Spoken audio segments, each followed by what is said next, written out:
Oh, did it go? Okay, there it goes. Hello, hello. If you can hear me, please let me know. That way we can make sure to talk and do all the things and get into it today. If you... Okay. Oh, they can hear us. They can always hear us. Every single week they can hear us. This is the week where both of us come through like robotic, odd, weird voices. It'd be about our luck. I'm looking forward to this episode far more than I probably should be, and it's not for all the good reasons, it's for the bad. Because holy crap do I have issues with this whole Everqueen nonsense, particularly how it has been portrayed, re-portrayed, attempted to be fixed, not fixed at all, through the various editions of Warhammer. I love the Everqueen. I don't love the Everqueen, though. Yeah, this one's going to be a really interesting episode because there's going to be a lot of talk about what is implied to be the case with the Everqueens, which unfortunately tends to be very different from what we know for a fact is going on. It's a bit of a mess, but that's why we're here to talk about it. It's gonna be a it's one of these frustrating aspects of the setting where it's kind of one of those things that is, if you look at it for a couple seconds, you'll immediately go, oh, well, this is obviously like super duper duper important. Like this is one of the most important things to one of the most important factions in the setting. And then when you really look into it, you go, oh no. Oh no. It's so true. I mean, it's beyond true. The more you look into this one, the more you start going, but wait a minute. Wait, doesn't that mean, but wait a minute, doesn't that also mean, but wait a minute, doesn't that also, and the more you look into this one, as you're going to find out, not only does it sort of not make sense, but there is a strong undercurrent of heck, which is worth noting too. But we can always justify it with, hey, they're elves. They're different. It's fine. Yeah, it's that being said, as I mentioned, there is the implied stuff, which is always fun to get into, which we do a lot here on Lorebeards, is things that could have been the case or should have been the case, which is an important note. And there is so much. There's so much to say about the Everqueen as far as what she should be. And I mean, I'll be very blunt right here of that. This is kind of one of those situations where, although they were trying their best, GW writers often accidentally got themselves twisted up into a very to put it very bluntly, a very male-centric focus on a lot of factions. Of that, the High Elves shouldn't have been. The Phoenix King should actually be a lot less important than the Everqueen, but she's not. And I think to a degree this can be not justified per se, but it can be understood because there's a story there that Games Workshop doesn't actually tell, but the implications of the story they're telling clearly have it. So I think we can justify much of what's about to occur. However, it's not because Games Workshop necessarily intended it. It sort of happened because of the things that they've created and them not making a great deal of sense when you look at the black and white words and attempting to put it all together. And behind it all, there is some ways that we can make this make sense. So I hope this one's going to be fun for y'all as we take a relatively deep dive into all things that are Everqueen Alarielle and, of course, her heart. Oh, because it is obviously also our Valentine's Day stream. We're a little bit late, but then we're also a day late to be doing this stream anyway. So, hey, late is fine. Only a little. We're actually closer than we usually are. Yeah, totally. And on top of that also, I've yet to do the Valentine's Day thing yet with my wife for Lindsay. So I'm even later. So that being all the case, it's fine. As any of you out there know, I am somewhat prone to having Nurgle sitting on my shoulder as well, just squelching away and making my life tough. So we decided to postpone it for a little bit while I recuperate and get better again. Yeah. All right. So I think without further ado, we can go ahead and knock out kind of the early things that came in, super chats that we're doing during the little chat here at the start, and then we'll get into Andy's intro, and then we'll carry along. So Without further ado, WPKM, hello, my first super chat. Oh, well, thank you. So glad to have you by. Love listening to you while driving. I have many questions to ask in the future, so please look out after yourself and be well, Andy. That's a really funny. We appreciate that. That's great. That's such a funny way to put that. I have questions that I need answered. So if you could just look after yourself, if you could just not be ill, that'd be great. Thank you, Kyron. Rank Hobgoblins, Skaven, and Tzeentchians from most to least trustworthy.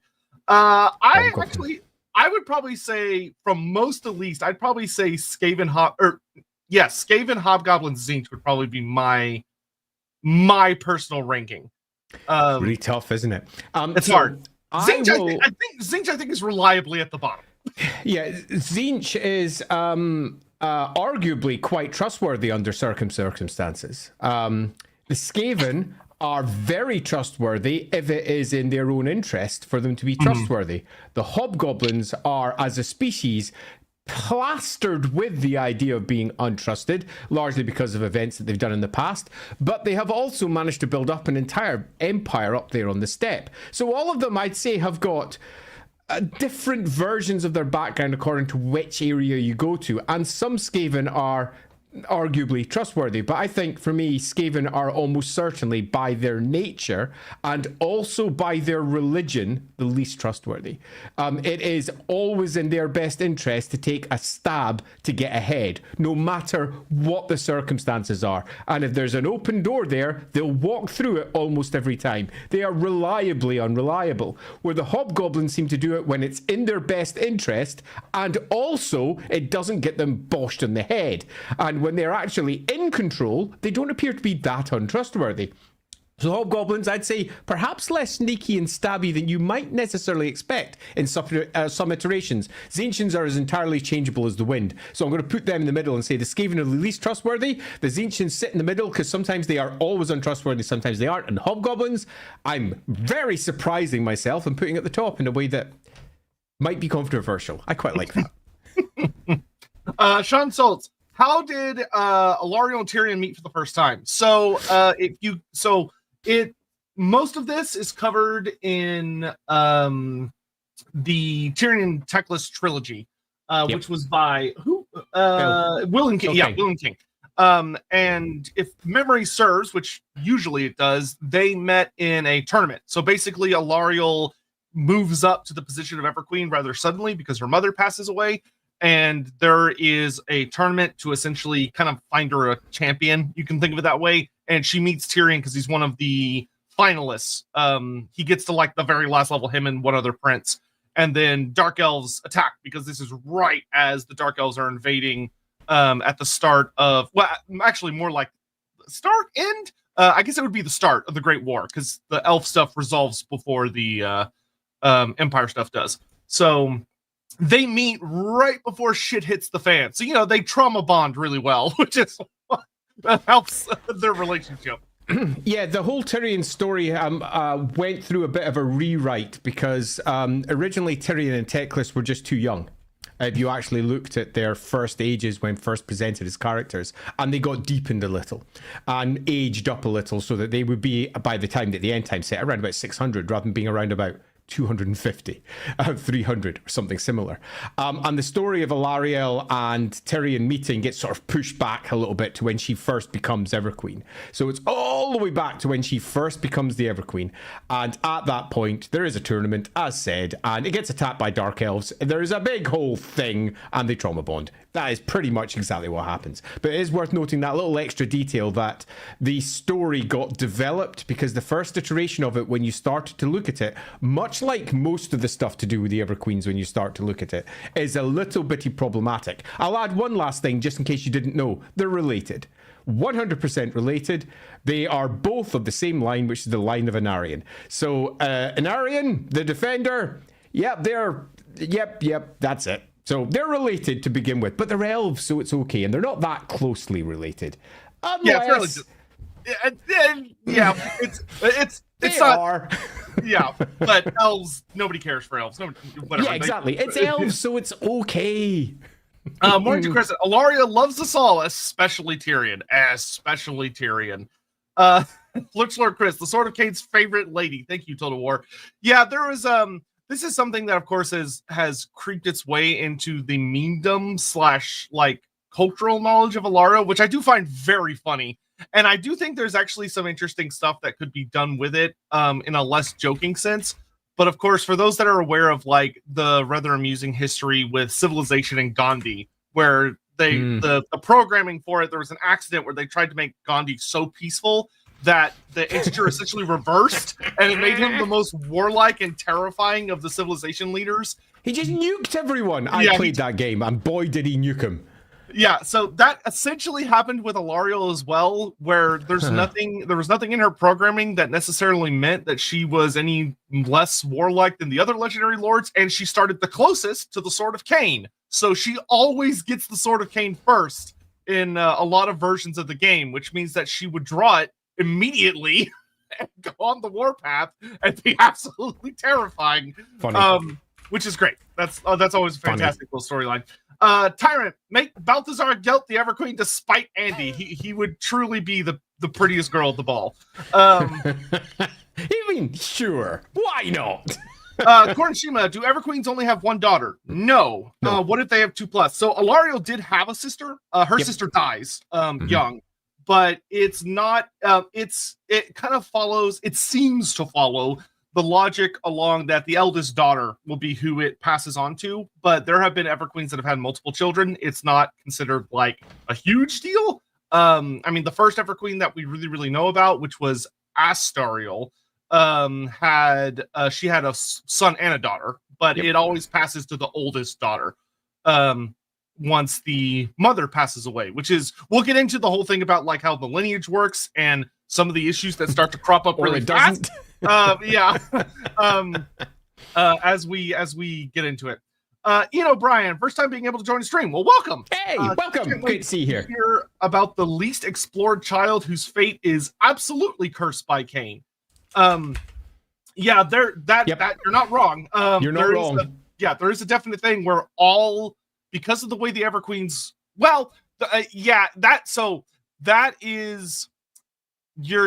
you're right. And it's weird because it's something that the writers should have thought about and they didn't. It's really annoying, but we can justify this, and indeed we will give it a go to do so. It's crap. The justification will be shit, but it's as good as any other. Yeah, the millisecond that any of his children got the Curse of Cain, it should have been given to all of his descendants. And they just sort of forget about that for the Everqueen line, because all of the Everqueens, all of them should have the Curse of Cain after that, after he draws that sword. So we'll get into that. Tyrant 25, are there any mortal characters who can stand a snowball's chance in hell against an Aryan? No. Not really. I disagree. All manner of characters potentially could, because the Warhammer world, every time you say no, there's always an exception. Yeah. Nagash is, I suppose, a mortal character. I reckon they'd have a good old shindig, a big old bash should they wish to do so. There's the dragons, they're mortal. There's lots of characters inside the Warhammer world that are mortal, and if they went up against what is effectively an elven god, would give it a good go. He is, after all, an elevated mortal only. He can be taken down, and indeed was, as we're going to be discussing this Wednesday. So just in 2 days' time, where we're going to be taking up the stream, if an Aryan lived, what would have happened? And holy shit, do I have opinions. So the answer to this is, yes, a lot of things would have a snowball's chance in hell, but the reality of it is the vast majority would not. And by the vast majority, I mean 99.9999, in the same way that any that go against, say, for example, the Grand Cathay's Emperor. That dragon, 99.999% of mortals, they're going to die. And in a similar fashion, anyone that goes against an Aryan is probably going to die until you meet the next immovable Warhammer object. And you realize that suddenly there's quite a lot of them out there, and there's always someone who can say, hey, see that peg? I'm going to take it down a notch or two. I'm going to give it a good go. Yeah, that's true. There, especially when you start considering like realistic situations as opposed to like sticking them in a box together. Yeah. Yeah, I mean, each faction has got its own equivalent of "I'm actually a god," Mazda Mundi.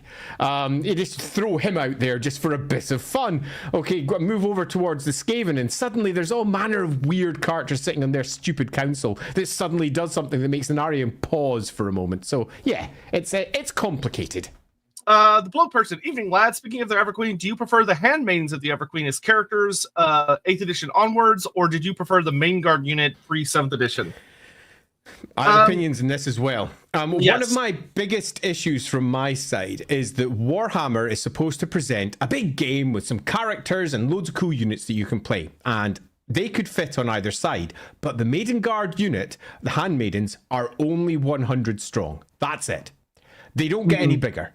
There is 100 of them, and each one of them is said to be peak elf. Each one of them is said to be effectively the strongest that a high elf can almost be.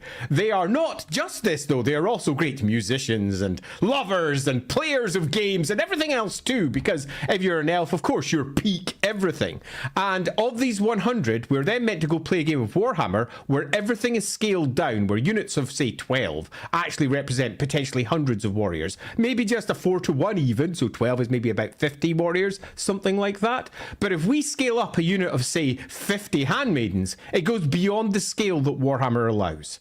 So, from my perspective, they are super cool characters, but they don't really make a proper unit unless they change the background. And they say that there's fucking loads of handmaidens all over Avalorn doing cool handmaiden shit, but they don't. There's only 100. That being the case, I prefer them as characters. Yeah, I was going to say this. I would say very much the same, where the handmaidens are meant to be like the elite bodyguard that are supposed to be absolute ass kickers to the extreme. Like one of them showing up is a big deal. So I think when they took them and made them into a very awesome, very powerful hero that makes that works with the and they made the Sisters of Avalorn, which were a much more like, these are warriors that are associated with the Everqueen, but they're not her personal guard. And they're still hyper elite because of their like super crazy magic bows. I found that was a much better solution personally. The main guard, I was not a fan of the main guard because it was like, oh, these are the protectors of literally the singular most important person in Ulthuan. Like if the Phoenix King dies, that sucks. But we can elect a new one. If the Everqueen just dies without like a lot of contingencies in place, Ulthuan is just immediately fucked. Like it's instant game over for the High Elves. Like she is so much more important. So her guard should be the most elite squad of people on the face of the island. In fact, I'd go a bit further than that. And I'd say it's not just a matter that the High Elves are fucked, the world's fucked. Yeah. It's a bad thing. The nature of the Everqueen got a little bit of power creep through the course of the editions and then into the novels, particularly novels. Graham McNeil went to town on the Everqueen and really made her not just a symbol of the High Elves and the symbol of, but basically the god. And as the god, if she should fall, the entire world knows about it. Everywhere in the world, there will be repercussions. The elves will be benighted. The dark elves have a party. Pretty much unless you're magically dead, like the dwarves, it's going to be shit. So having the appropriately powered guard of the Everqueen around them makes sense. And the original version of them was basically just a bunch of Warhammer statted dudettes, in this particular case, who were capable of doing stuff. And that worked fine, but they changed the Everqueen and they changed the guard with each edition, and they just power creep their way up to they no longer work really well as just normal people who protect the Everqueen. Vidolfi, sorry. You guys saved my love of Warhammer. Oh, well, that's very nice of you to say. I fell out of it due to the problematic tubers. Thank you for being awesome people, keeping it going. Well, you know, I like... Yeah, thank you, first of all. Second of all, I like to think that Andy and I are... This is going to sound a little facetious, but I feel like we're a more accurate representation of what your average Warhammer fans are like. Yeah. Of people that just enjoy it and try and make it make sense and have good fun. As opposed to the other stuff. Unfortunately, because of the way the internet works, being an angry and saying really ugly things tends to make you a lot more money. but that's just not worth it. It's just not worth it. Yeah, this is all true. In fact, I was often amused at some of the points that were raised. Say, for example, I was running Warhammer Fantasy Roleplay, and I get some points from people who claim to know the background. They say, "Why did you do this? It's completely against it." And me being me, I can't stop. I was like, "Well, you're wrong. This is why."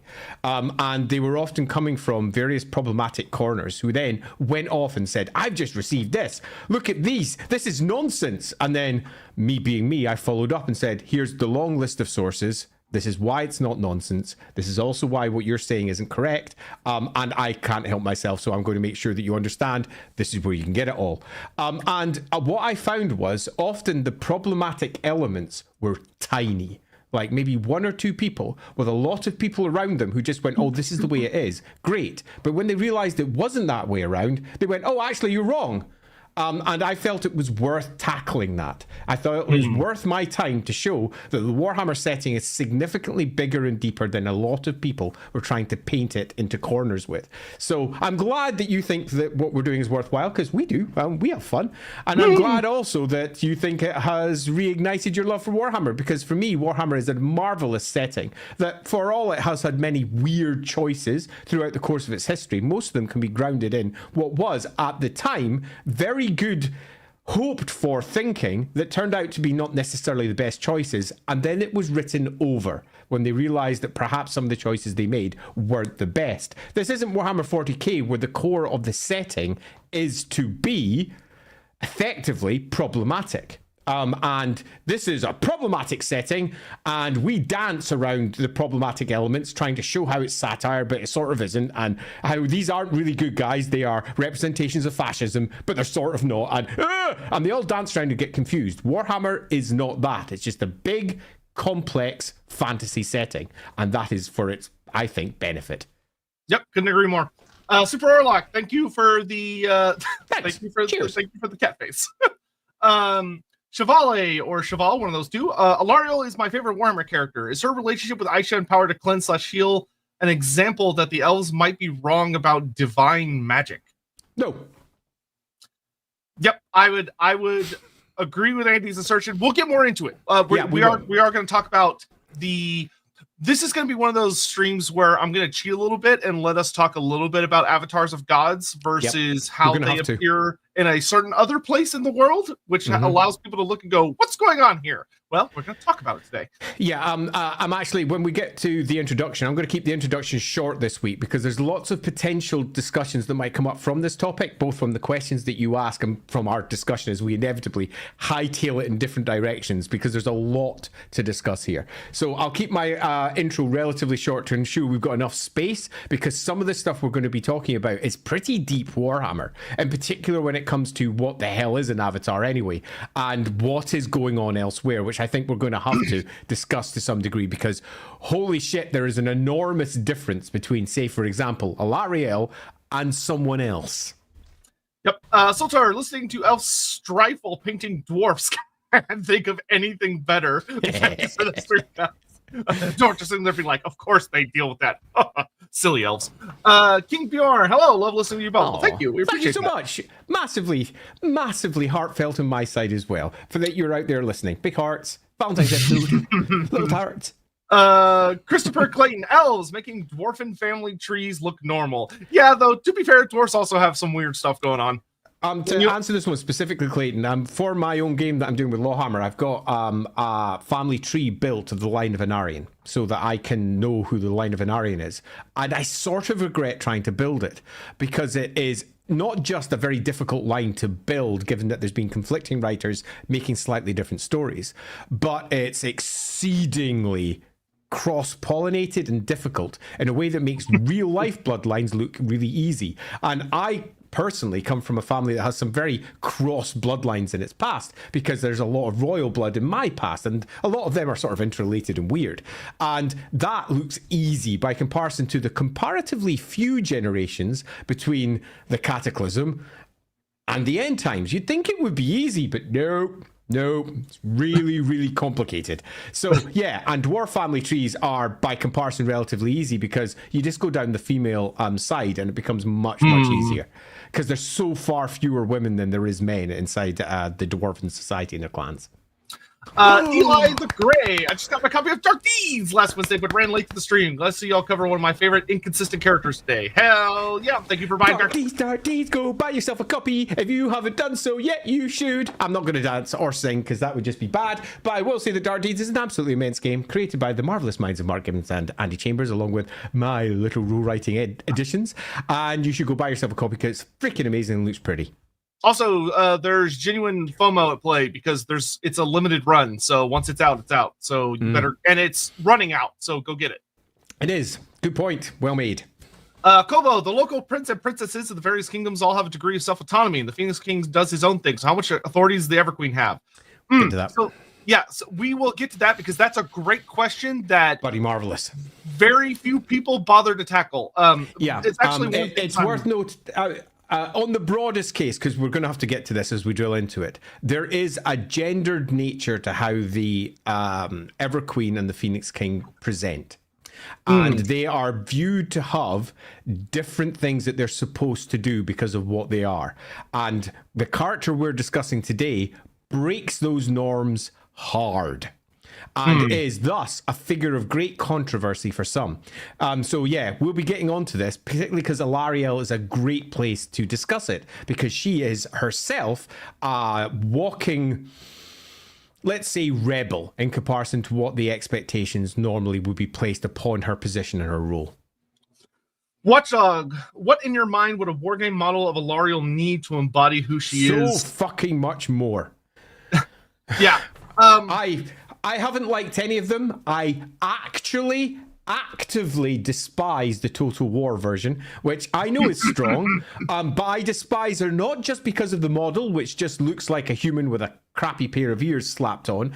I despise it because they didn't take the opportunity to make something new, and I know why. Because it's a licensor, they have to take what Games Workshop did and just basically copy it. And Games Workshop's previous attempts at Alarielle have almost all been weak ass, particularly when you then discuss what they write in the words, and the words are deep, meaningful, and expressive. The models they've released so far have been the worst. Now I will say though, if we pop over to Age of Sigmar, they gave it a damn good stab over there. And the Age of Sigmar model, I think, is pretty freaking cool, but strictly speaking, it's not really Alarielle. It's like this combo figure that was like created later. Ariel and Alarielle. Yeah. It's a bit of a mergy, messy thing. But nevertheless, they make a damn fine stab at creating something relatively majestic. I think what they have created so far has not been majestic, has not been the Everqueen. It has been often just a tiny little model. And it just doesn't do justice for what the character is described as. Yeah, and I'll say that this is kind of one of those things where it's like... the best way I could put it is that when you're dealing with Alarielle from fantasy, there is not, and me and Andy talked about this when we were trying to get the thumbnail for this. There is no good artwork of her. All of the artwork of her, unfortunately, is really, really bad. It's just not drawn well. And even when you have artists that can draw well, they don't make her. She's always very human, or she's always just so simple and a lot of the artwork, unfortunately, is just bad. The only one that I thought at least they've given it a stab to make it look like a Warhammer version of what it was, as I recall, in one of the card games. I forget which one. I think it was Warcry, maybe. It was one of the FFG games. I've got it somewhere where they slap her amongst without her guard. It's Warcry, thanks. I quite like that game. It's quite fun. In fact, I've got every single card for it because I'm an idiot who spends too much money on absolutely everything. But yes, I think great game, and they gave it a go at least. But nevertheless, it's just any old elf leading a little group of things. It's not the Everqueen. 10,000 ads. If you could tour one Warhammer city, which one? Oh, if I could tour it like without any problems whatsoever, no danger. I would probably. I would probably go to. Honestly, I would probably want to go to Itza. I think I'd want to go to the first city. This is a really tough one. because I have ones that I would want to go to because I've helped significantly towards the creation of various iterations of it, like, say, Altdorf. I would love to see Altdorf. And I would love to see my Altdorf, which is so very different to the versions that have been presented in the various maps that are out there, because none of the maps map what's actually described. So I would love to just sort of go and safely look around the colleges of magic, look down into Under Altdorf and what the Skaven have done, look through all of the various crazy things, whether it's the palace, whether it's the great grand gardens of Mor, or whatever else it might be. That's kind of cool. But really, if I was just looking for pure spectacle, then it's hard not to say somewhere like, say, Nagarond. Holy crap, that would be astonishingly interesting to see. Itza would be extraordinary. Moving over towards where the Phoenix King, or even Avalorn. I mean, it's difficult. Lothern, Avalorn, they're great. And then I go, oh, wait a minute, Grand Cathay. Oh, crap, I'm just gone. As I go from faction to faction and each one of the capitals. I mean, imagine seeing that big black pyramid of Nagash. That would be super cool. Or the depths of Nagashazar itself. My problem is, if I could tour one Warhammer city, I'm not sure I could choose, because there's so many extraordinary sights to see. And Warhammer has just got too much that honestly, I find this one really hard. I would need so many assurances before picking various options of like, all right, if I witness something that would break my mind because of how horrible it is, like, what's the, what are my defenses here? Turnpike, what do you think is the average size of an elven family? Humans have loads of kids, but that's because pre-industrial children tend to die before the age of 5. So this is actually an interesting thing that I wish had been tackled better, and I hope the roleplay game takes a whack at, even though I don't have the highest faith in it, but you never know, because it's kind of that thing of that you would expect that elves probably wouldn't have a lot of children in a home at any given time, but they live for so long, you would imagine it'd probably be likely for them to have generations of children, but like centuries apart, as opposed to only a couple of years apart. Depending on the elven family, but it also might depend on like the culture of the kingdom. Like I could see elves in Thrace having larger families, or in like some of the outer kingdoms having slightly larger families, but those in places like Kothic might have smaller families because they live more like of a city urban lifestyle. But I don't think there's a great answer for this. A lot of the times, in most of my readings, a lot of elven families seem to have like 2 to 3 kids ultimately, which is not a lot, but that could also explain, if we're talking about high elves, want to be very clear, we're talking about high elves. That could also be a big reason of why, there's not a lot of them. Dark elves seem to have way more kids. Like a lot of dark elf books, you're often dealing with like 6+ kids to a family. So it just kind of depends, but it's a very nebulous zone. Yeah, the problem here, Turnpike, is that there is not an actual answer from Games Workshop. And that means that each individual writer, as they go in, tend to just write it from their perspective at the time. And if they were one of the original writers, say, for example, Bill King, who wrote the original version of what we got for the High Elves in the 4th edition of the Army List, he's got one way of producing it. Then you get, say, Graham McNeil, who came in afterwards, worked through the studio. He's got another slightly different version as he works on it too. Gav Thorpe, yet another one. But each of these writers tend to go very human. And particularly because most of them are writing most of the time about high elves, not always, there's some dark elf stories too. They tend to go with a very human standard nuclear family of like a couple of kids, maybe 3 or 4. And they don't really think of what it means to be an elf, which means we then, as people who are, for example, trying to understand what they are, or if I was writing the roleplay game and I was trying to do that, we have to come up with very clear reasons for why these small families exist within elven society and what it means. Why are there so few elves around in terms of their generations on the high elf side? Fortunately, to a degree, it's already answered in the text, where they make it quite clear that the high elves are a fading species. There are not as many of them kicking around as there ever used to be back when they were in their golden era with a great empire that spanned the world. There was no dark elves, there was no high elves, there was no wood elves, there was no Aeonir or Azrai or anything else. There was just simply elves. And when they were in that place, they were a pretty populous species. And they had kids relatively quickly. Take a look at Inarian. 2 kids with the Everqueen in a space of about 3 or 4 years. They popped out like nobody's business. They were still a populous race. Everything was going. Then chaos is removed from the world. Magic is removed from the world. And the elves begin to diminish. And then past that, they split heavily with the Sundering. And on one side, we have the High Elves, who are very indolent and slow in their reproduction. On the other side, we have the Dark Elves, who are, if anything, the exact opposite, but prone to killing each other a lot. So that all kind of balances out. And then you've got the Wood Elves in between, who aren't even really elves anymore. They're a very different creation almost, very closely tied to the wood and the spirits of the wood that are there. Indeed, you might even argue that they're more elven than some might regard, because they're very close to what it used to be like in Avalorn back in the day when magic was super high. So what we have as your answer is, very loosely, here we go, High Elves don't have that many kids. All of our examples are very small families. Sometimes they only have 1 kid every once in a while, and that's about it. Dark Elves have lots of kids over an unspecified length of time, and sometimes that leaves them with families that look relatively huge, often bickering politically to gain one over the other, one-upmanship basically. So maybe families of 6 or 7, but the actual numbers that they had could be in scores, could be much more. It's just they're now dead, taken down by their rivals, their siblings, their friends, or whatever else.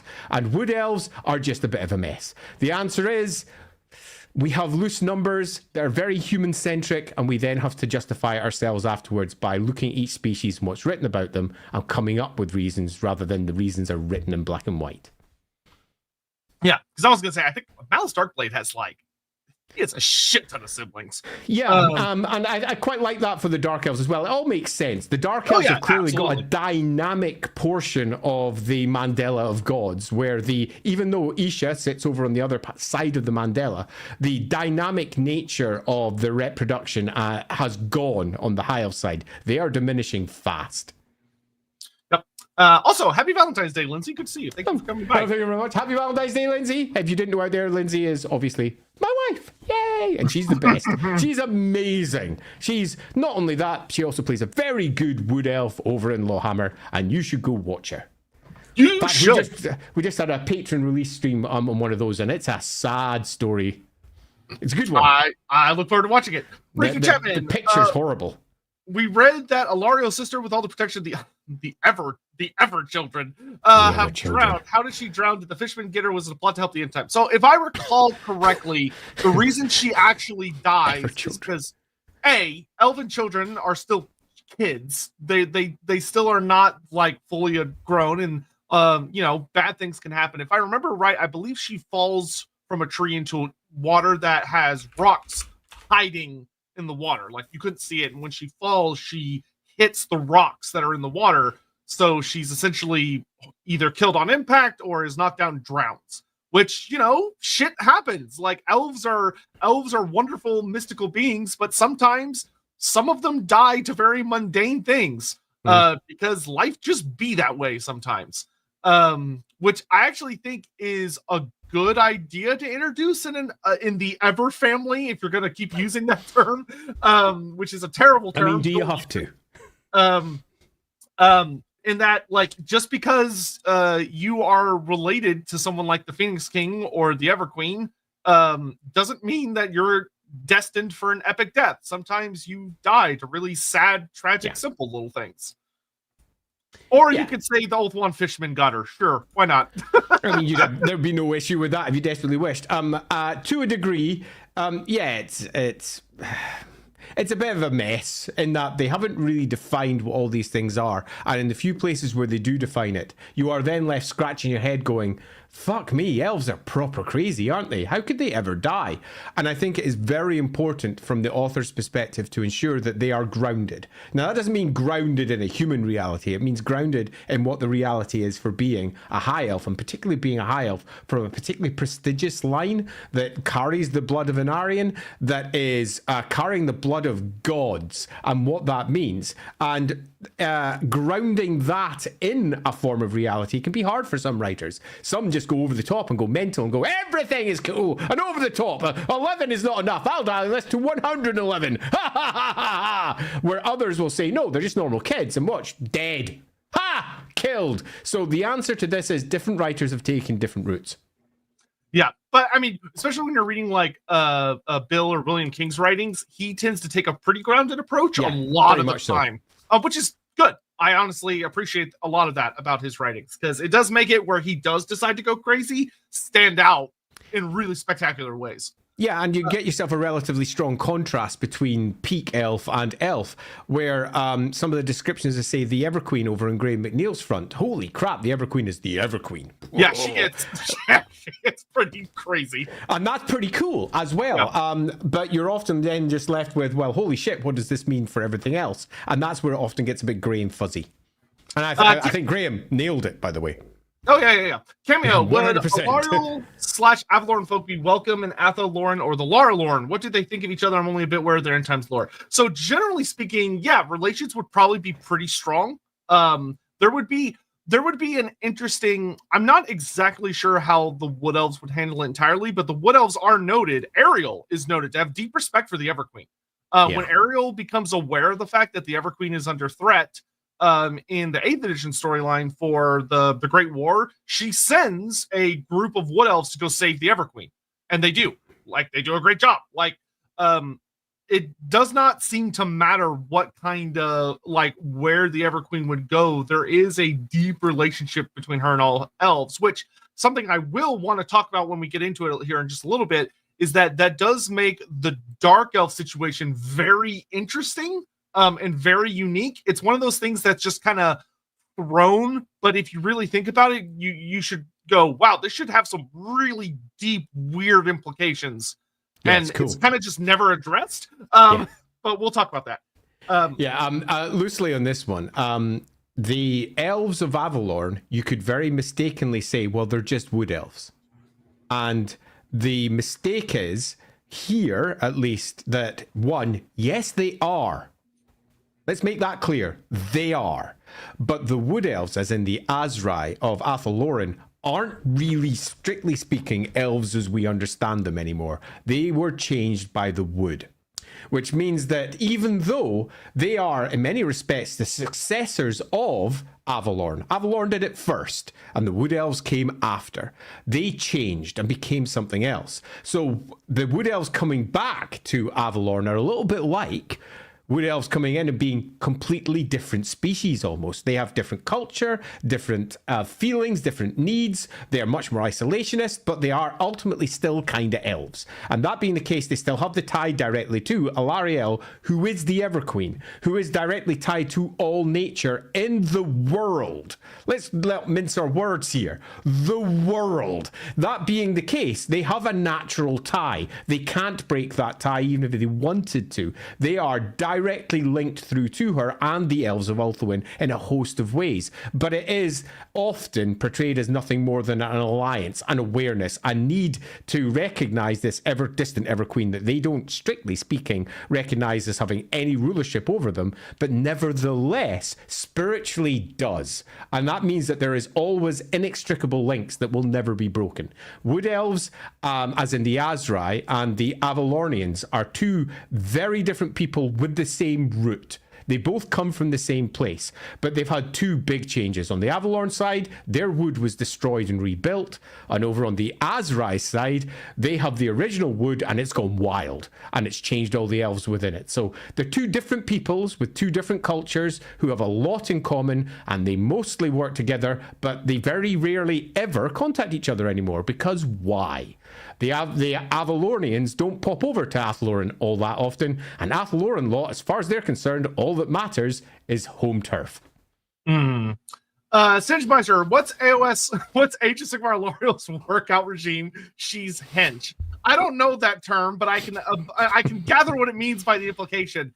And I don't know, but you're right. She's rocking it. The gods of AOS, look at Nagash. End time / AOS Nagash is rocking like abs, despite the fact he's very undead. So, I don't know. AOS just hits different, I guess. Yeti13 just pre-ordered some High Elves, including a Handmaiden of the Everqueen. Nice. Yeah, I'm really excited for that book. So far, the High Elf book is looking like one of the best that they've released so far. And the model line looks so good. Bringing back the Island of Blood set made me so happy. So happy. I'll admit to being a little bit biased here because I must have somewhere in the region of about 600 of those models kicking around here somewhere. So I can literally make an enormous high elf army because they haven't updated any of the miniatures pretty much. Meaning that I have everything to hand if I wish to do so. I'm not sure I will. I mean, I'll buy the book, obviously. But I'm not entirely sure whether I'll build an army for it. But I do have it all here just waiting to go if I wish to do so. Maxdrop 44, is there an actual god/goddess of romantic love? Yes, there are several kicking around in different cultures. A lot of them will be local gods, but they are around all over the place. Humanity actually has a number that can kind of fall into this category. There are some things kicking around with Raya, depending on how you look at her from a certain lens, or Katya, but there are gods that fulfill that niche. Aisha has a lot to do with romantic love. A lot of her story has a lot to do with romanticism, both in many different definitions of the word. Like Aisha is almost, you could argue in many ways, Aisha is a goddess of love, but in all of love's forms. Like if you kind of think of like was it the Greeks that had like a bunch of different definitions for the different kinds of love. Aisha is very much in that kind of thing, whether you're dealing with like a love of nature or a love of life in general, a love of family or a romantic love. There's a lot of that kicking around. So yeah, but there's quite a few of them. Yeah, I'm going to take the opposite view just because I agree with everything that Sotek says, and it's good to sometimes have some form of conflict, and that is that the vast majority of the writers for Warhammer have been men, and the vast majority of men forget about all the things that aren't men-centric. And I remember when, for example, I was writing the Tome of Salvation, and everything was basically laid out for that. I was like, there's tons of shit just missing. And I started pitching a whole bunch of extra gods and goddesses that could be added, including, as you mentioned already, Katya, over in the Empire, god of disarming beauty, as I recall. And there was a massive hole on the love side. It just wasn't just missing, it was gone. It wasn't there. And I pitched an entire god, actually, because I flipped it round, going a slightly more Apollyon route. Rather than necessarily the Aphrodite route, and giving it a place where it could potentially sit. And I kind of got roundly, don't bother. That wasn't from Games Workshop. That was from the link in between Games Workshop, because I was working through another party. And I was like, really? I mean, it seems to be such an obvious gap in the god market, and human experience is absolutely wrapped up in this. Surely I want to do this and not leave all of these positive, extraordinarily interesting relationships to the horrors of, say, Slaanesh or anything like that. That's just bad. And they came back with a quick, yeah, don't worry about it, just move on to the next bit. So I did what I was told. But that means that we are left with what Sotek describes, us having to wrap up things like love into other gods' remits, into things that those gods are interested in. And it is ultimately a weaker setting for it, because especially for a realm, a setting where it's quite clear that the gods themselves, particularly the gods that manifest within the aether, manifest because of strong sentient emotion. One of the strongest ones that we are constantly writing about is love. And the lack of that representation over on the god side is, I thought, and to this day still think, a bit of a mistake. And it's something that should definitely be written in by someone at some point. If I was still doing the production job, it would have been added during the Divinity book. 100% would have been in there. I would have had a one-page spread about a god that was doing this, because it's a core component of the human experience. And it would definitely have been deified in an interesting, unique Warhammer spin on it all. But that would have been done. As it stands, it kind of doesn't exist. And that is, I think, a shame. Yeah, and I will note that, like, especially when you consider, when you're looking at, like, the actual historical references around Aphrodite and Apollo, love gods are fucking terrifying, because they are embodiments or able to manipulate the most, or one of the most powerful emotions there is. Like if you go, I don't know if any of y'all watch like OSP Productions, they're amazing on YouTube. They have a video all about Aphrodite that talks about how she was very much recognized as a genuine terror, despite being a god of love, but was like a monster god almost that people were terrified of messing with for that very reason, because they realized the the implications of a god like that, which should absolutely exist in Warhammer. Yeah, agreed. I'm gonna plow through these because I appreciate y'all's generosity, but we are running behind. Oh, well, look at that. So I will keep my intro super short when we get there. Because, you know, an intro 1/3 of the way into the stream is always, it's basically a staple for us. Yeah, I will keep it short when we get there. If you could invite any Warhammer Fantasy character and your safety and sanity was guaranteed, who would you invite / interview on Lorebeards? With those guaranteed, probably Malekith. Or man, probably Marathi. Actually, Marathi would probably be more interesting than Malekith would. I think Marathi is one of the least well considered characters in the setting. So I think she would be fascinating to round out as an individual rather than a stereotype. I think I agree on that one. And assuming that we have ourselves an ability to communicate with language also, and they are willing to talk, that would make a pretty good one. There would be obvious peaks. In fact, no, I think Marathi was around from the beginning. She would be fascinating because she's been around since the Cataclysm. And that's something that's easy to forget. She is a living survivor of that era, much more so than, say, her son. So, yeah, probably that one. So many different aspects of the lore picked up in her. Yeah. Oh, yeah. I've capitulated, my lords. I ordered dark deeds. Excellent. Thank you for doing so. That means I have to take a drink. I literally have to do it. Thank you very much. I'm going to have to go and get myself more alcohol if you keep doing this. Could elven families be small partly because the expectations investment for each child is so high, a bit like modern middle-class pressures? I think that could, I would say it's hard to think of it that way. That could be a way you approach it, particularly with the high elves. Because high elves have a very strict social structure compared to the other two. So that could be a way you approach it. It probably is not the angle I would take, but it is a factor you could introduce.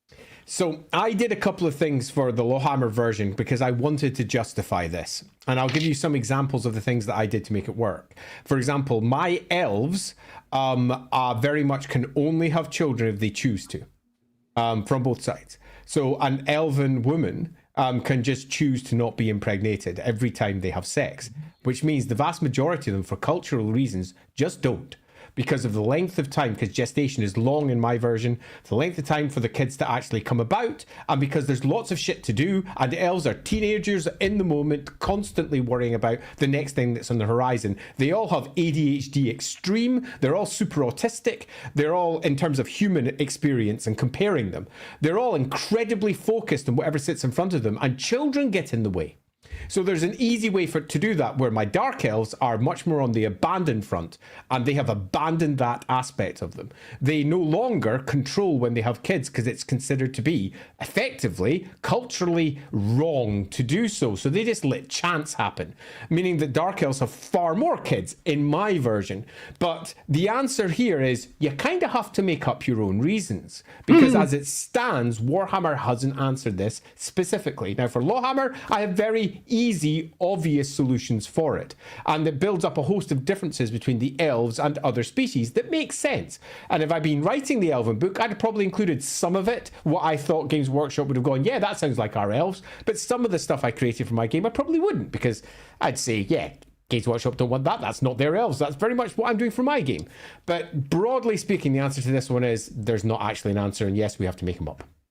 Charles TK, somewhat off topic, does the birth rate thing mean the average dark elf is younger than the average high elf? What of the wood elves? Yes, yes, that would be the case.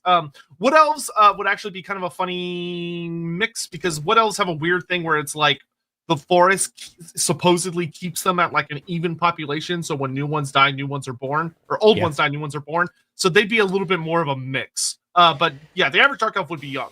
Yeah, elves are different over on Wood Elf side, as Sotek describes, I think, neatly, so I won't say anything more. The Forest of Loren controls all that shit. But for Dark Elves, in many respects, they're a little bit more like the Skaven in this regard, in that the vast majority of them are young and haven't got a great deal of experience, and they've got a lot of very old, very powerful elders who've been around, in some cases, since the beginning, as far as they're concerned, of civilization. And they've been harking it back since since ages of old, and they're all competing for power underneath these entities, which might be 1,000 or 2,000 years older than them. You'll find that amongst the Dark Elf families, they're often described as competing for power and removing the one at the top and replacing them. So most of the households don't have figures leading them that are more than a few centuries old, sometimes not more than 3, 4, 5, 6 centuries, which for elves is relatively young in the greater scheme of things. They can reach 1,000 or 2 without much difficulty. So most dark elves, yeah, they appear to die relatively young,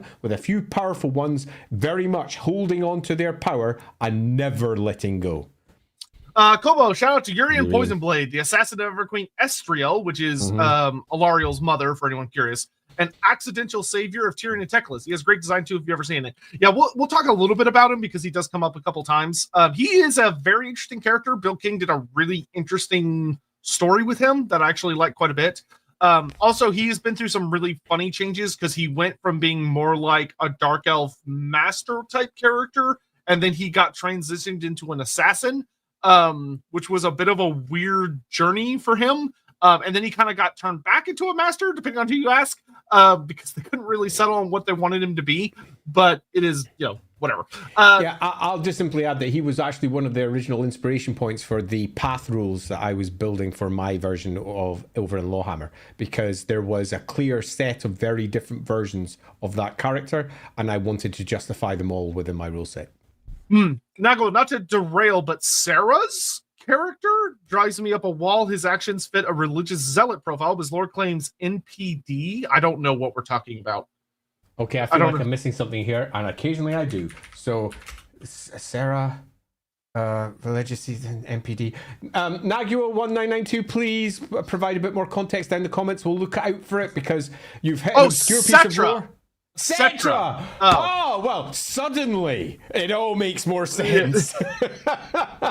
Thank you very much. Massively appreciated that you confirmed that one. Also, what is MPD short for? Alan Nolex, I'd interview Bellicor. It's quite a good one, actually.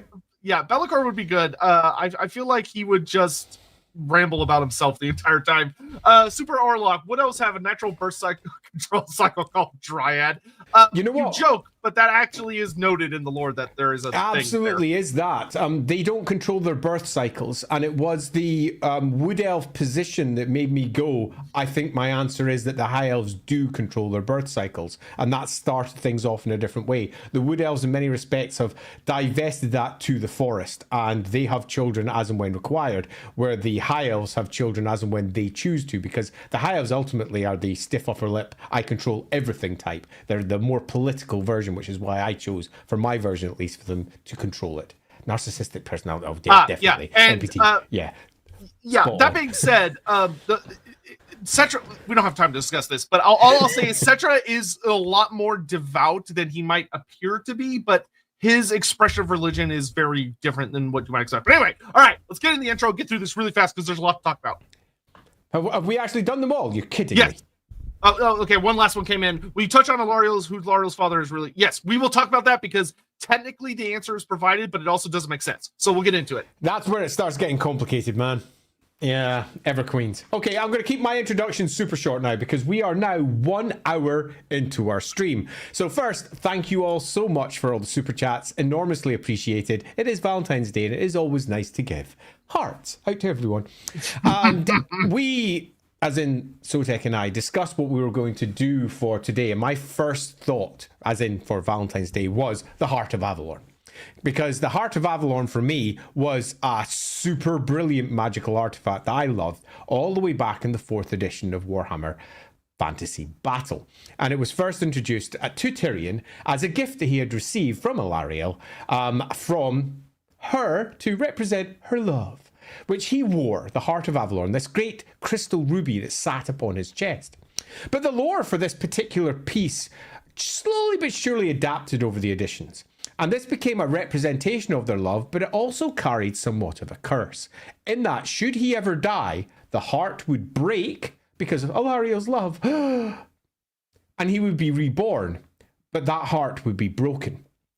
And I remember when I first read this little piece of lore going, oh, that's beautiful. They've built a little love story between these two figures, the Everqueen of the elves, and this leader of the Shining Host, who, by the way, is often called Man-Killer, because he is horrifying.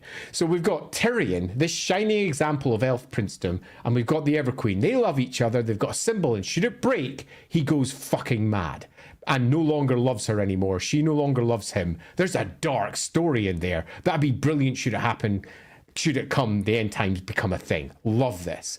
And you know me, I love my dark stories. I was like, yeah, this is great. This is proper high elf, over the top love. Because the elves, as we've discussed more than once, are super emotional, super over the top creatures. They don't just simply say, I love you. She encapsulates this love with the heart of Avalorn that she passes over, a representation of the realm that she leads, and says, if this should ever crack, we will be done forever. But I will have brought you back to life. You will not die that day. You will come back. And that's pretty fucking cool. And this representation of love, for me, when we were discussing it, was, I thought, a great place to begin for our Valentine's episode. But now we come back to, now that we chose that, who the fuck is she anyway? Who is this Alarielle? Now, obviously, if you've played Total War, you've got a very strong opinion of our human with her pointy ears who can wander around, pick up the Sword of Cain, and kick living shit out of everybody a little bit too quickly. But if you haven't, what is the hoary tale? Now, I can go into this with some depth, but I'm not going to, because our time is tight. So instead, I'm going to sum it up with the following. She was introduced first in the 4th edition of the High Elf Army List. Alarielle, the Everqueen. She was given no stats. She was considered to be much like the Phoenix King beyond the point of the game, because at this point in the 4th edition run, which was very near the beginning, the High Elf Army List, right at the beginning of the run, they didn't tend to stat the people at the top, except for maybe Karl Franz, because he was just human. The elves at the top, they went, are probably a bit too much. Teclis and Tyrion was in there. Tyrion, the good old Loremaster of all the White Tower of Safri, but they didn't put the Everqueen or the Phoenix King in. They were beyond the battlefields. Then in later editions, they went, yeah, fuck that, no, we're bringing her in. And they did. And I remember when they first brought in her miniature. She's not in the 4th edition, is she? You're looking at it with things saying that she's in there. Are you saying that she's in the 4th edition of the Army List? Is my No, I'm looking at something else. I'm looking at something completely different. Goodness. Suddenly I was like, is she in the 4th edition of the Army List? Uh-oh.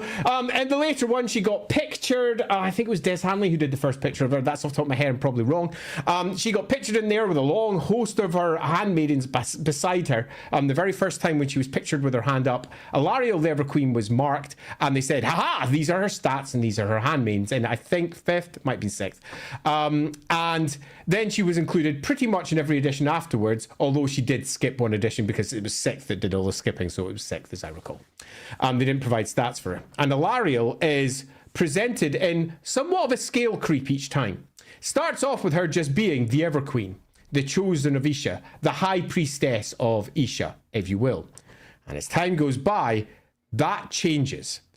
Particularly when we start moving into the novels, and particularly when we discuss Graham McNeil's work, where the Everqueen moves from being a simple representation of Isha, a high queen, I suppose, or a high priestess, as elves, as humans might view things, to an avatar of Isha. She turns into a living representation of that goddess. And then it's quite clear that she turns into the equivalent of an Aryan, who was, when he was the first Phoenix King, a representation of the Phoenix god, Azurin, who manifested through an Aryan after he pleaded for the elves to be saved from the incoming tides of chaos, and Azurin manifested within this elf, changing everything, changing the tides of war. And it made clear that all of the Everqueens had this. Not only this, but all of the Everqueens could remember and provide the power of all of the previous Everqueens when they become Everqueen. This magic floods into them, and this happened to Alarielle. She became every other Everqueen that came before them. And as this story develops, we realize that we have a character who is special. She is a character who can, in one fashion or another, perhaps through ritual or through divine providence, sort of remember the cataclysm because it's from her royal line. The unbroken chain of Everqueens, all of whom are related to her, all the way back, because it is handed down mother to child, mother to child, mother to daughter, I suppose. Somewhat like the Bene Gesserit. And they go through a ritual which basically means that the goddess is held within them, and in the circlet that she has around her hair, holding her hair, pardon me, is the memory of all of the previous Everqueens. Okay, right, so we've got a walking goddess. And then Graham McNeil dials down on this hard and says, yeah, and when she's having a bad mood, storms arise.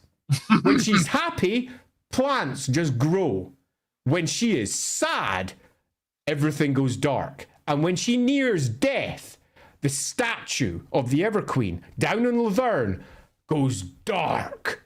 And no matter how much light you cast upon it, it goes dark. And should she die, plants across the world die also. When the Everqueen dies, entire forests start to crumble until a new Everqueen is put in place, because she is the goddess on the planet now. She has become much more than just simply a basic avatar, as it had been in the first examples, to a living embodiment of that goddess's will on the planet. And it's marked in that book that she finds that a little bit tough to keep to terms with, because she was originally just an elven girl from a royal line. And when she takes that on, the flood of magic that comes through her, the flood of the realization of what she is massively overwhelming. Okay, so that's fun.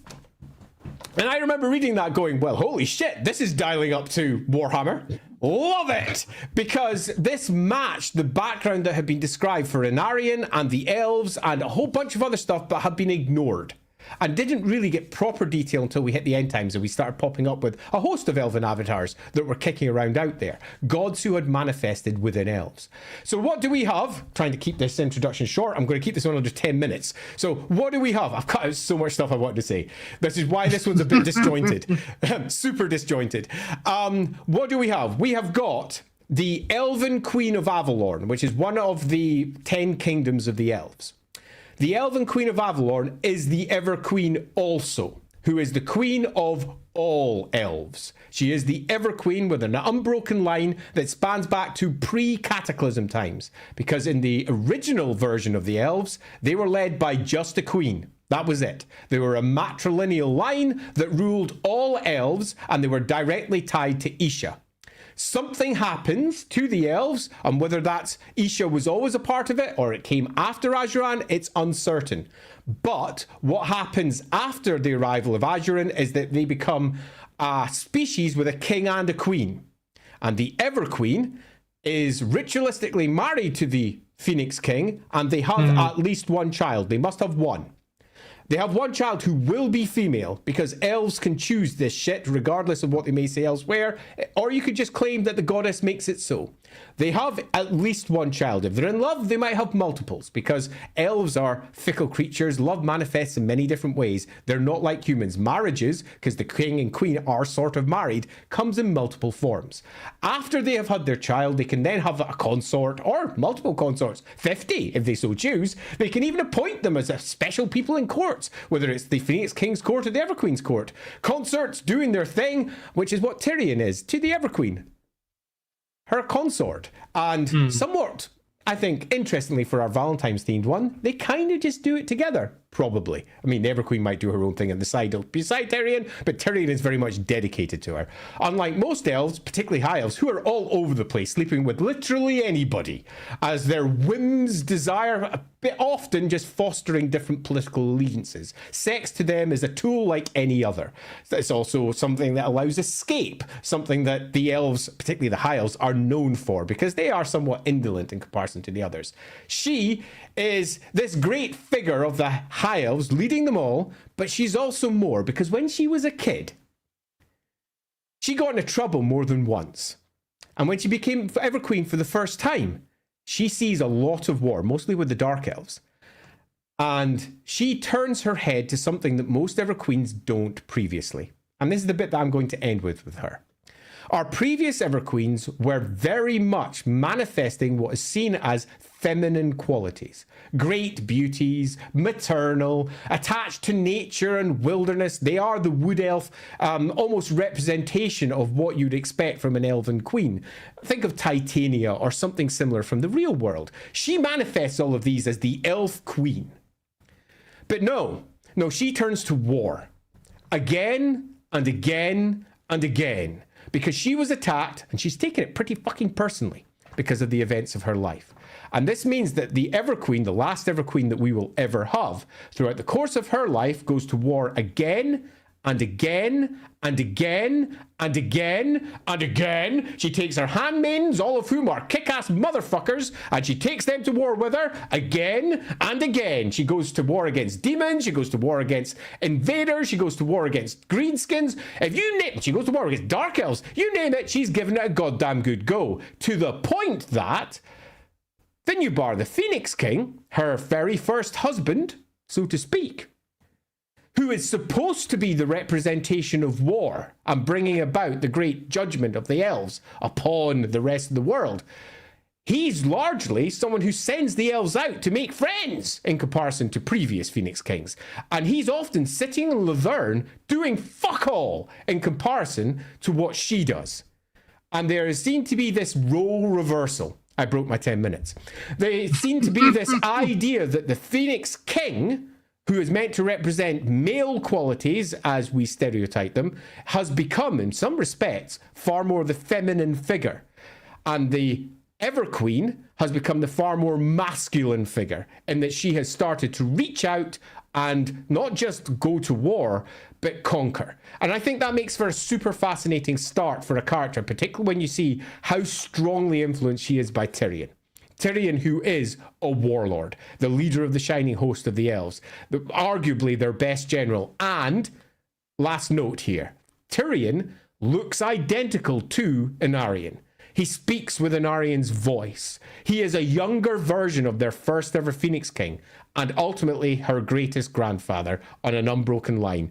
Not many generations back, I would like to say. And he is her consort, and the pair of them are different. They are in love, and it's quite clear he has, to put it nicely, rubbed off on her. And the experiences of her life and the strong influence of her personal consort have meant that we have an Everqueen who acts unlike any other Everqueen. She goes to war. The example of her that you get in Total War isn't wrong. She is a warlike individual, unlike all the other Everqueens, and arguably because of how her mother died. She is someone who is suffering from trauma, and that trauma has been fine-tuned by who she chooses as her consort. Tyrion, the ultimate killer of everything. Do not get it wrong. Tyrion is a giant of an elf who murders everything in his path. He is known for his bloodlust and his strong extremes, and that is her chosen lover. And that is what I'd like to end it on. Love. What does it mean between these eternal teenagers? This manifestation of a goddess, that her moods changed the world. You could argue that the reason that the Warhammer world goes boom is because she got upset and turned to war.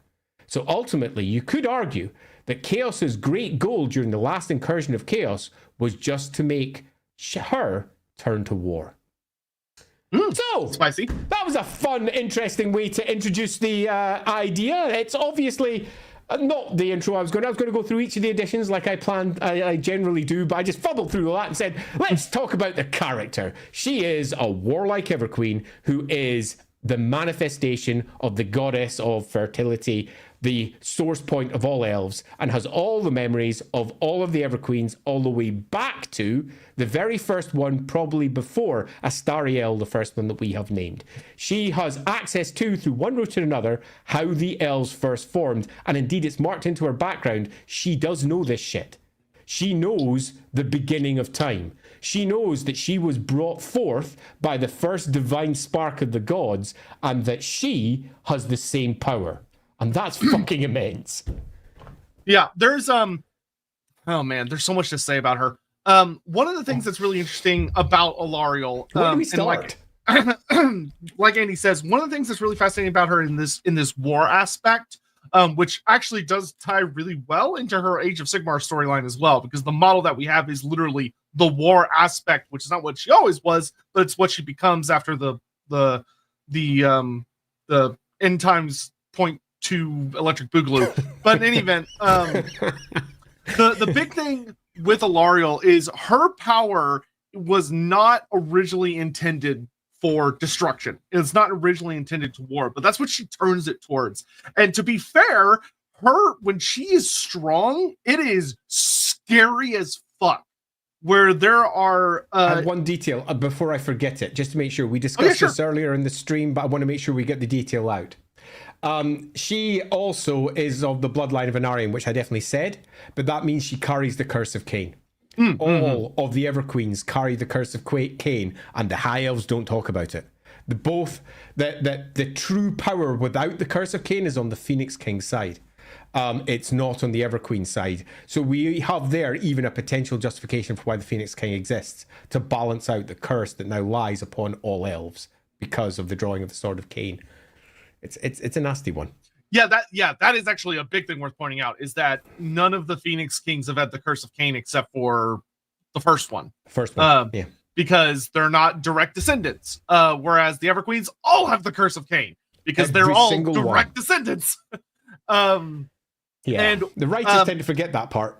Yeah, they absolutely do. But Alarielle's power is so extreme. Like, some of the feats that we have for her, like, there was literally a super juiced monstrous manticore, chimera, which is even worse, by the name of Blackfang, who came down from the Anuli Mountains. And this thing was so bad that, like, armies of elves were struggling to deal with it or to divert. It was basically like almost a Godzilla coming down off the mountains because it was so strong. It's actually slightly worse if you go into the original part. It wasn't just that we had this gigantic chimera from hell from the Anuli Mountains. And if you don't know, there's a great big back of mountains and the great circular islands of the Althuin, where the High Elves are from, called the Anuli Mountains. And they get so much magic from the vortex of magic that was cast at the beginning of time to suck magic out of the world, that they get some pretty freaking astonishing monsters up there. And he comes down, and he doesn't just come down by himself. All other monsters in the area are attracted to him, and he ends up leading them. It's proper bonkers. Yeah, and Alarielle is so busted that she faces off with Blackfang. And where Blackfang is a regenerating, unstoppable, mutated monstrosity, which chimeras are already fucking horrible normally, but he was so much bigger and worse than all the other ones. She kills him by touching him just once. Because she is that goddess. Yeah, Alarielle does not wield weapons. She doesn't wield a sword or blade or anything. Like, she has a staff that helps her channel magic, but she... she's often given a sword in some iterations. Yeah, in the modern iterations and some of her older ones, she had nothing in the oldest, and then she sort of did, and then they went, actually, maybe not. Yeah, she just touches him. She walks up and she just touches him once, and it said that Blackfang literally erupts into a pillar of white purifying flame, and it cleanses everything he is, and he's just gone. And this happens again in the Sons of Aurelian series. If you go read that series, there's this big, horrible chaos champion that turns into a great chaos spawn, and Alarielle kills him with just a touch. Like, she can purify chaos or dark corruption out of existence by just touching something. If you were to put Alarielle up against Morgar, Alarielle would probably body Morgar by just touching him, because she just burns his corruption out of existence. Yeah, she's let's be as blunt as we can be, especially given the time. I have no desire to go into long explanations as to why this is the case, but she is the goddess made manifest on the Warhammer world, and that comes with all of the power that entails. And that is all of life, all of the creative aspects of being the source of the High Elves. She is the goddess Isha, the goddess that created the High Elves and much of what many would perceive as the Warhammer world, at least in terms of High Elven legends. The ultimate divine creator of all things is Azurin. Azurin is the one who basically made it all happen, but Isha was responsible for the life. Isha was responsible for the elves, her favorite children, and she is the divine representation of not just this, but all life in the Warhammer world. I wasn't exaggerating when I say when she's in a good mood, the weather is better everywhere.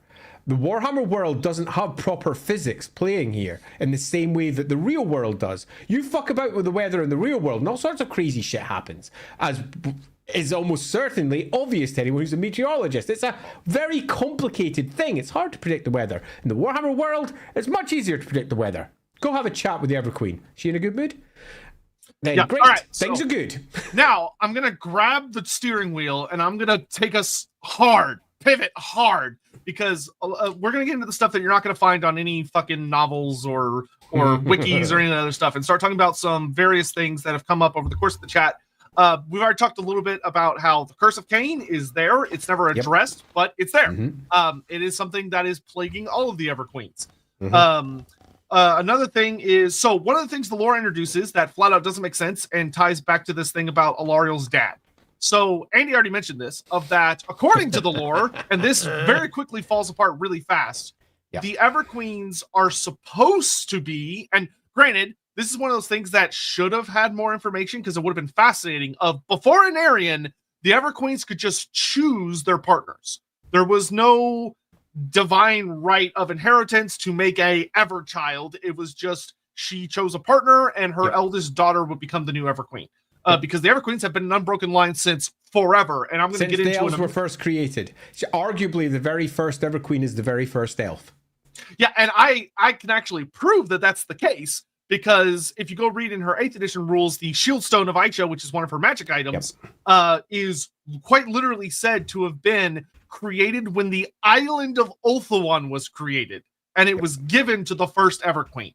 That means when the old ones raised up the island and did whatever fuckery resulted in the elves and the elven gods and all this stuff, that first ever generation, that first ever elf was given something so ancient, it goes back to our old ones, or our elven gods chat in a prior stream, where the old ones and the elven gods had to have interacted. Yep. And not only that, it's almost certainly the root of the very rarely mentioned legend, although it's mentioned in 40k more, where after the gods are banished from the mortal plane, Isha continued to talk to her elves because she loved them so much, and it was through a crystal, that stone.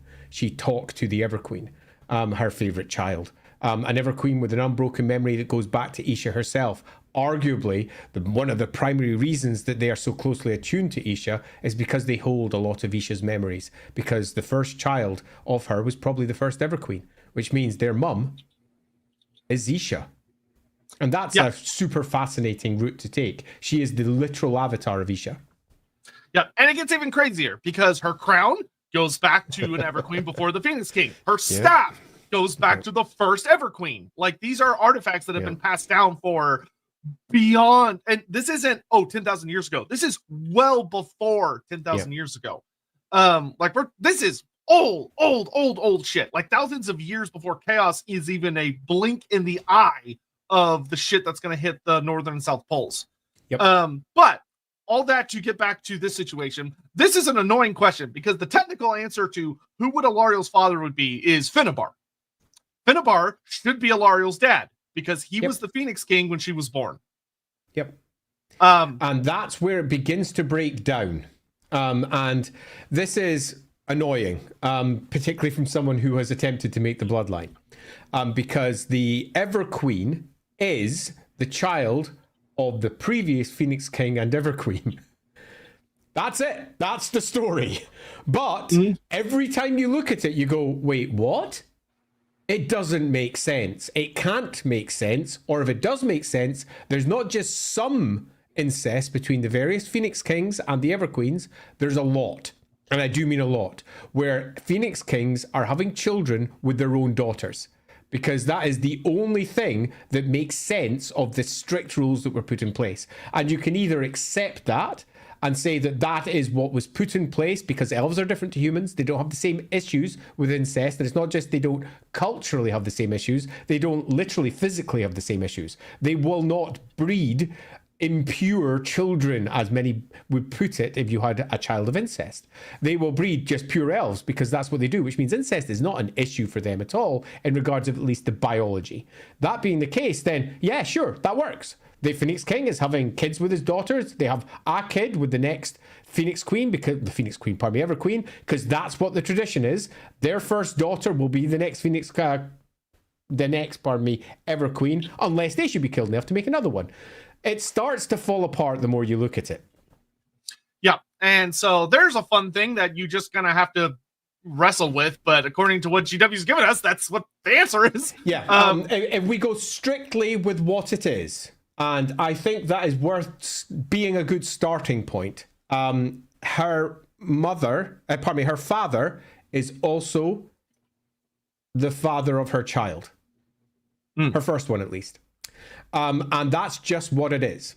That's just what it is. And if we go back, this happens multiple times because Ever Queens don't die on the same day as the Phoenix Kings. Yeah, virtually never.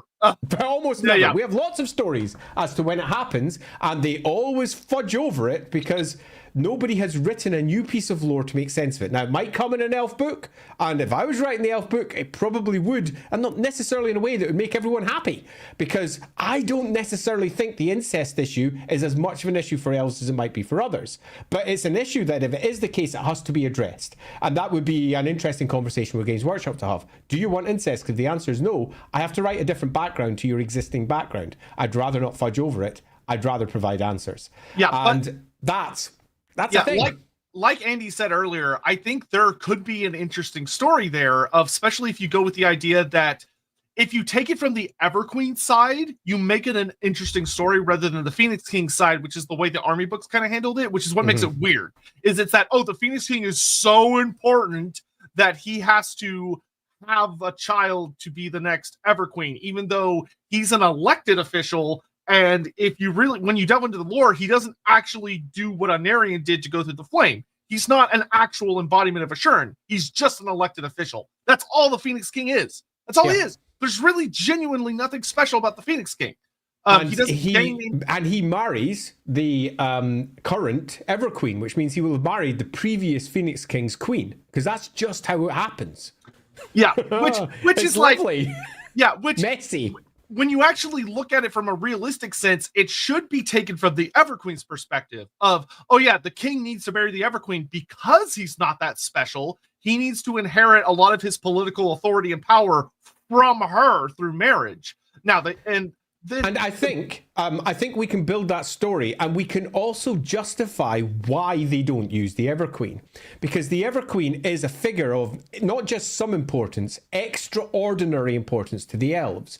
But what happens when her entire line, because of the acts of the first Phoenix King, become tainted? Yeah, exactly. So we can then immediately say, then we need to come up with a different method of recording time. So before that, it was the Everqueens that everything was recorded around, and after Anarian and his deeds, it was the Phoenix Kings. And in many respects, you can see why Malekith was very much voted out by the High Elves, because he carried the same taint. Yeah, so that, of course, then ties into what we discussed earlier with Curse of Cain, so I'm not going to worry about that. But the idea that Andy introduced of, the Phoenix King is supposed to be the one that gives a child with her because he doesn't have the curse. He's a completely different family line. So once again, when taken from the Everqueen's perspective, you can make that story make sense. But anyway, all that to say, I will add, if they did choose Malekith, though, well, yeah. Now that does be him and his sister. Yeah, but that's who elves, they would have chosen. Yeah, for elves, they might look at that and go, "Yeah, so what?" Yeah, so what? Exactly.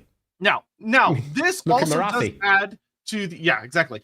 This does, of course, add to the interestingness about Alarielle in particular, because we know Alarielle is apparently the first Everqueen who breaks this tradition, where she doesn't have a child with Finnebar. She has a child with Tyrion, which would actually reinforce our Curse of Cain theory, because that means that Aliathra, her daughter, has the curse coming from both sides of the family. Both her father and her mother have the Curse of Cain, so she's doubled down, which would have been a really fascinating angle to take that story, and they didn't, kind of, sort of. It was a mess. We're not going to worry about the end times. But one of the things that would be interesting there to make Finnabar even more of a beloved from my perspective, Phoenix King, would be that I would be willing to bet all of the Dollarinos in the world that Finnabar knew. Yeah. And that Finnabar is, in some ways, was a force that pushed for that to happen for his own reasons, which would... I don't know, push is necessary. I quite like the idea of him being not knowing, because the High Elves are so political, even this supposedly brilliant version of them. That's true. I quite like the idea of Alarielle potentially being the problem here. She bears the curse of Cain. We can't diminish this. We often diminish this, but she bears the curse of Cain. And if I was in a position where I was looking at all of these characters and looking at them, I would be going back over each one of those Everqueens and going, what was the manifestation of that curse? How did it come about? And her manifestation is Tyrion. That is the mess. That's where everything breaks, and she lies. She is a pure goddess, and no one would believe she ever lies. And she does, because she does something for her perfect elf, her perfect shining lord. She provides him with the child she never should have provided. In some respects, she's like Jessica in Dune, who did the thing she shouldn't have done. She went against all of her training, everything she's supposed to do, because she was in love. And the manifestation of the curse of Cain for Alarielle was love. And I think that's why it makes such a perfect Valentine's Day. Yeah, that does make for a really good story. Okay, yeah, I'm going to grab some of these super chats real quick, because some of them are piling up a bit. So let's dive through them all. Why is Aliathra blind? I am 90% sure she's not, unless I am just forgetting a really... I don't remember her being blind. I am feeling... Yeah, I'm missing something. God damn it. Is she blind? I don't think she is, but if there's a direct part where that's mentioned, let me know, Stellar. But is it because of the Curse of Cain? Is it because she is an oracle? Also, if the world didn't end, what would be the consequences of an Everqueen with the Curse of Cain? So as we talked about, all the Everqueens have the Curse of Cain. That is something the end times just completely fucked up, was 100%. Saying that, Aliathra has the Curse of Cain because of Tyrion. No, she'd have it because all of the Everqueens. Both sides. Yeah, totally. That being said, if you know where it directly says that, please do let me know, because that would actually be really interesting. Yeah, me too. I didn't know this part, which means if it's there, I've missed it. And if I was answering this one, I would say almost certainly because she's a seer, and because she's not going to be the goddess to come, because she is not the child of the Phoenix King and the goddess. I would fuck it up a little bit there. She's effectively a living embodiment of the goddess's will, rather than a living embodiment of the goddess, which I think would be a super fun route to take. Vault Boy, take this offering. Thank you very much, all-knowing lore gods. Thank you. We appreciate that. Listen, Chris, Tyrion, I love a woman who can kick ass. Well, yeah, I mean, Tyrion would be insanely in love with her abilities, especially because she actually saves his ass a couple times. Yeah, totally. Psych, wouldn't her warmongering corrupt her reincarnations ever after? That is an argument. I would say no, but it would be just the manifestation. That's a very mortal way of viewing it, Psych. She is the living embodiment of a goddess, and Isha has always been angry. Always. It is a part of that goddess's character. She had never liked what happened with the elves. She didn't like being separated from them. The warmongering aspect is that any who would cross her children is a core component of the character, which is brought into balance in many respects by a host of things that happen in the Warhammer world. This is not a bad reflection of what Isha could be, the great life-giving powers that she has, because it's generally done in what would be from the outside a very positive way. She is cleansing things. She is resolving things back to what they should be. She is bringing balance to the disordered and the chaotic. It's just normally the war is led by the Phoenix King. And previous to that, whatever war was in place kind of didn't really have an Everqueen ruler doing it. It's probably some prince or another, or some warlord or another that did all of that stuff. But later on, it becomes the Phoenix King. And Arian manifests this role. And all Phoenix Kings after kind of manifest it also. She does not lead, but she turns into a figure that is a core component of pushing towards war. And this is something that causes a lot of the High Elves actual problems, because they think that this is not what she should be doing, but she's Alarielle. Who's to say no to her? Yeah, Watchdog 3079. Off topic, what do you think gave Tyrion the title Manslayer? If I remember right, I think Bill King actually answers this question in the second book, Sword of Caliber, because there's a scene where he's on a boat with a bunch of humans, and there's a reference to it. But if I recall correctly, the big thing is Tyrion has a temper. And I don't remember the exact specifics, but there's an incident where some humans say something to him, and he just loses his shit, and he kills the fuck out of a bunch of them.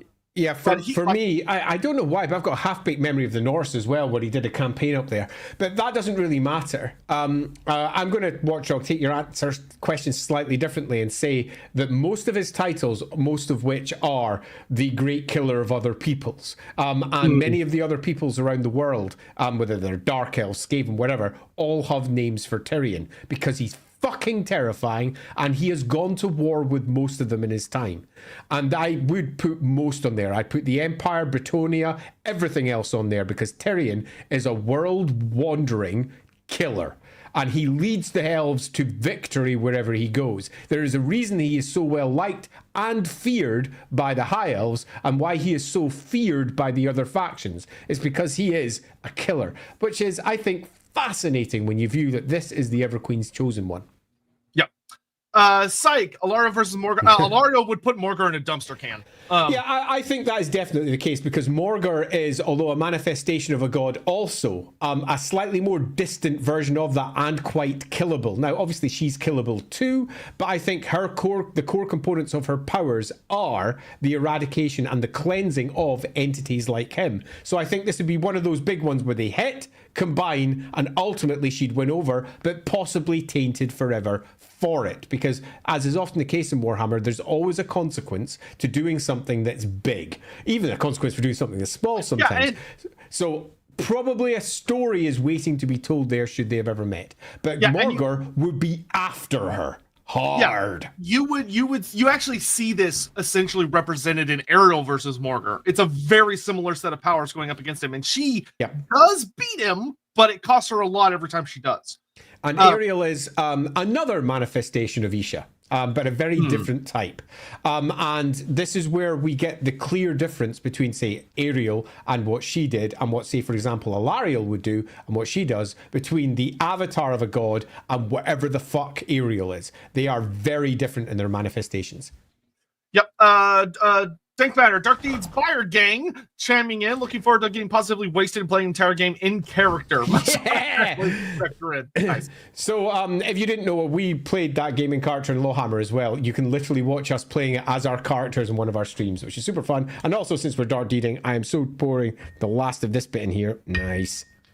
Silent the Emperor, what if suggestion, what if Ariel had killed Marathi instead of sparing her in exchange for learning the secrets of Dar? That would have been an interesting spiral of events. That might be a fun. I would be really interested in seeing that play out, but I personally think that in many respects undermines Marathi's core character component, which is she can persuade anyone to anything. So you would have to have a really good story to make that one work, because it undermines a core component of what Marathi is. Having said that, though, many of Marathi's own stories undermine who Marathi is. Necromancer Cobalt, the Everqueens all have the Curse of Cain, so her obsession with the sword could be canon. Sort of joking, but not entirely. Yeah, no, absolutely. Yeah, I think that is 100% acceptable as canon. 100%. Yeah. I don't think that's weird. I think you could actually write an interesting story about one of the Everqueens being drawn to the sword and the elves having to realize the Everqueens cannot go to the Blighted Isle. They cannot. Her ultimate grandfather wielded that sword. It's her right, just like it's Tyrion's right. That blade is hers. That staff, as she almost certainly views it, is hers. She views it in the same way probably as Malekith, as a great staff. Although, if you really want to make her warlike, she views it as a blade like an Aryan did. Because I very much think she probably does. It would be the step between her moving from simply being Isha to being Isha and an Aryan in one. And Azurin in one. Cain in one. Holy shit. Yeah. Too many gods. Too many gods. So, yeah, that'd be super fun. Hey, man, Sweet Home, Otho, Alabama. Yeah, very true. Wow. You're having fun with this one. Sean, an interaction between Ariel and Alarielle would actually be probably a genuinely interesting and in many ways uncomfortable discussion. I think this is a good moment to take a moment to talk about. Yeah, let's dive into this. We're going to have to do it at some point, Sean. So why not with your one? It's a good question. There are two big things I want to point out about them before we really get into this, which is that the biggest difference that I find super interesting between Alarielle and Ariel are that A, from everything we know about Ariel, Ariel is an incarnation of Aisha that does not have the curse of Cain. She is not a descendant of any of Anarian's line. The second thing is that where Alarielle as Aisha, her romantic counterpart is either Cain or Ashurin. For Ariel, it's Kurnos. Yeah.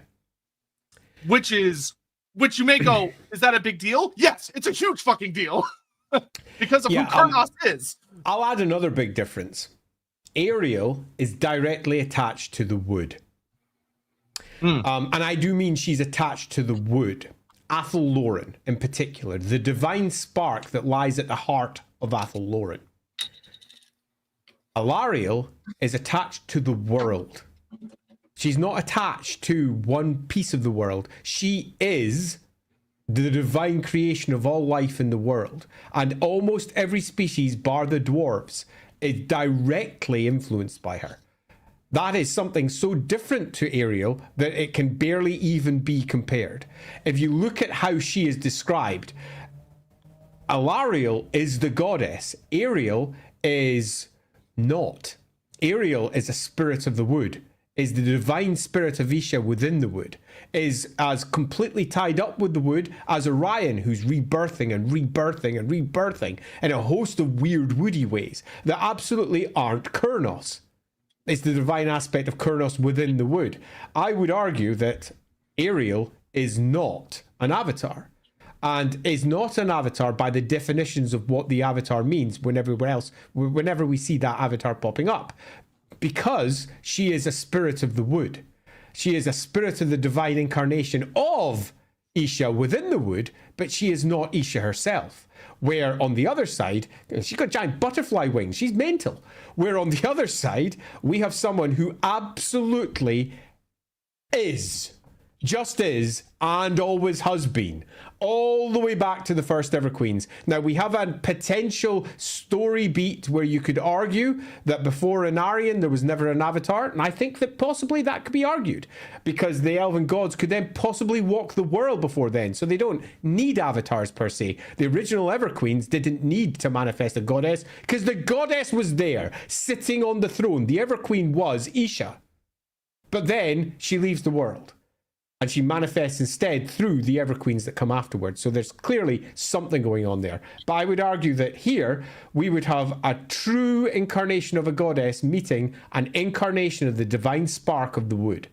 And that feels different, both in terms of how they manifest, because Ariel is described as working through the wood and very much being influenced by the wood, where Alarielle is described as influencing the world. Every elf across the world is tied to her. When she dies, darkness falls on every elf's face. That won't happen if Ariel dies.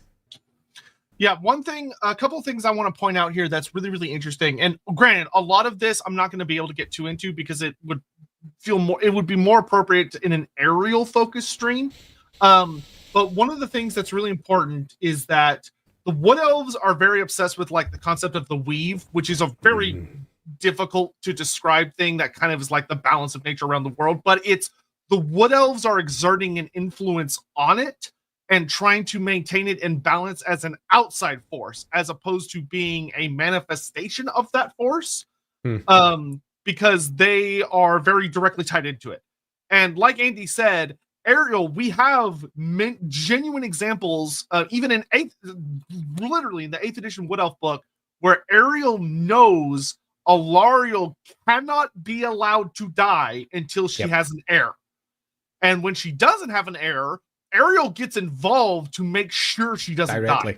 Yeah, Ariel is watching Alarielle. And Ariel is like way fucking older than Alarielle is, and is very, very scary, but she's different. Which is weird. But the best way I can describe it is, like Andy said, I agree wholeheartedly that Alarielle is the genuine article.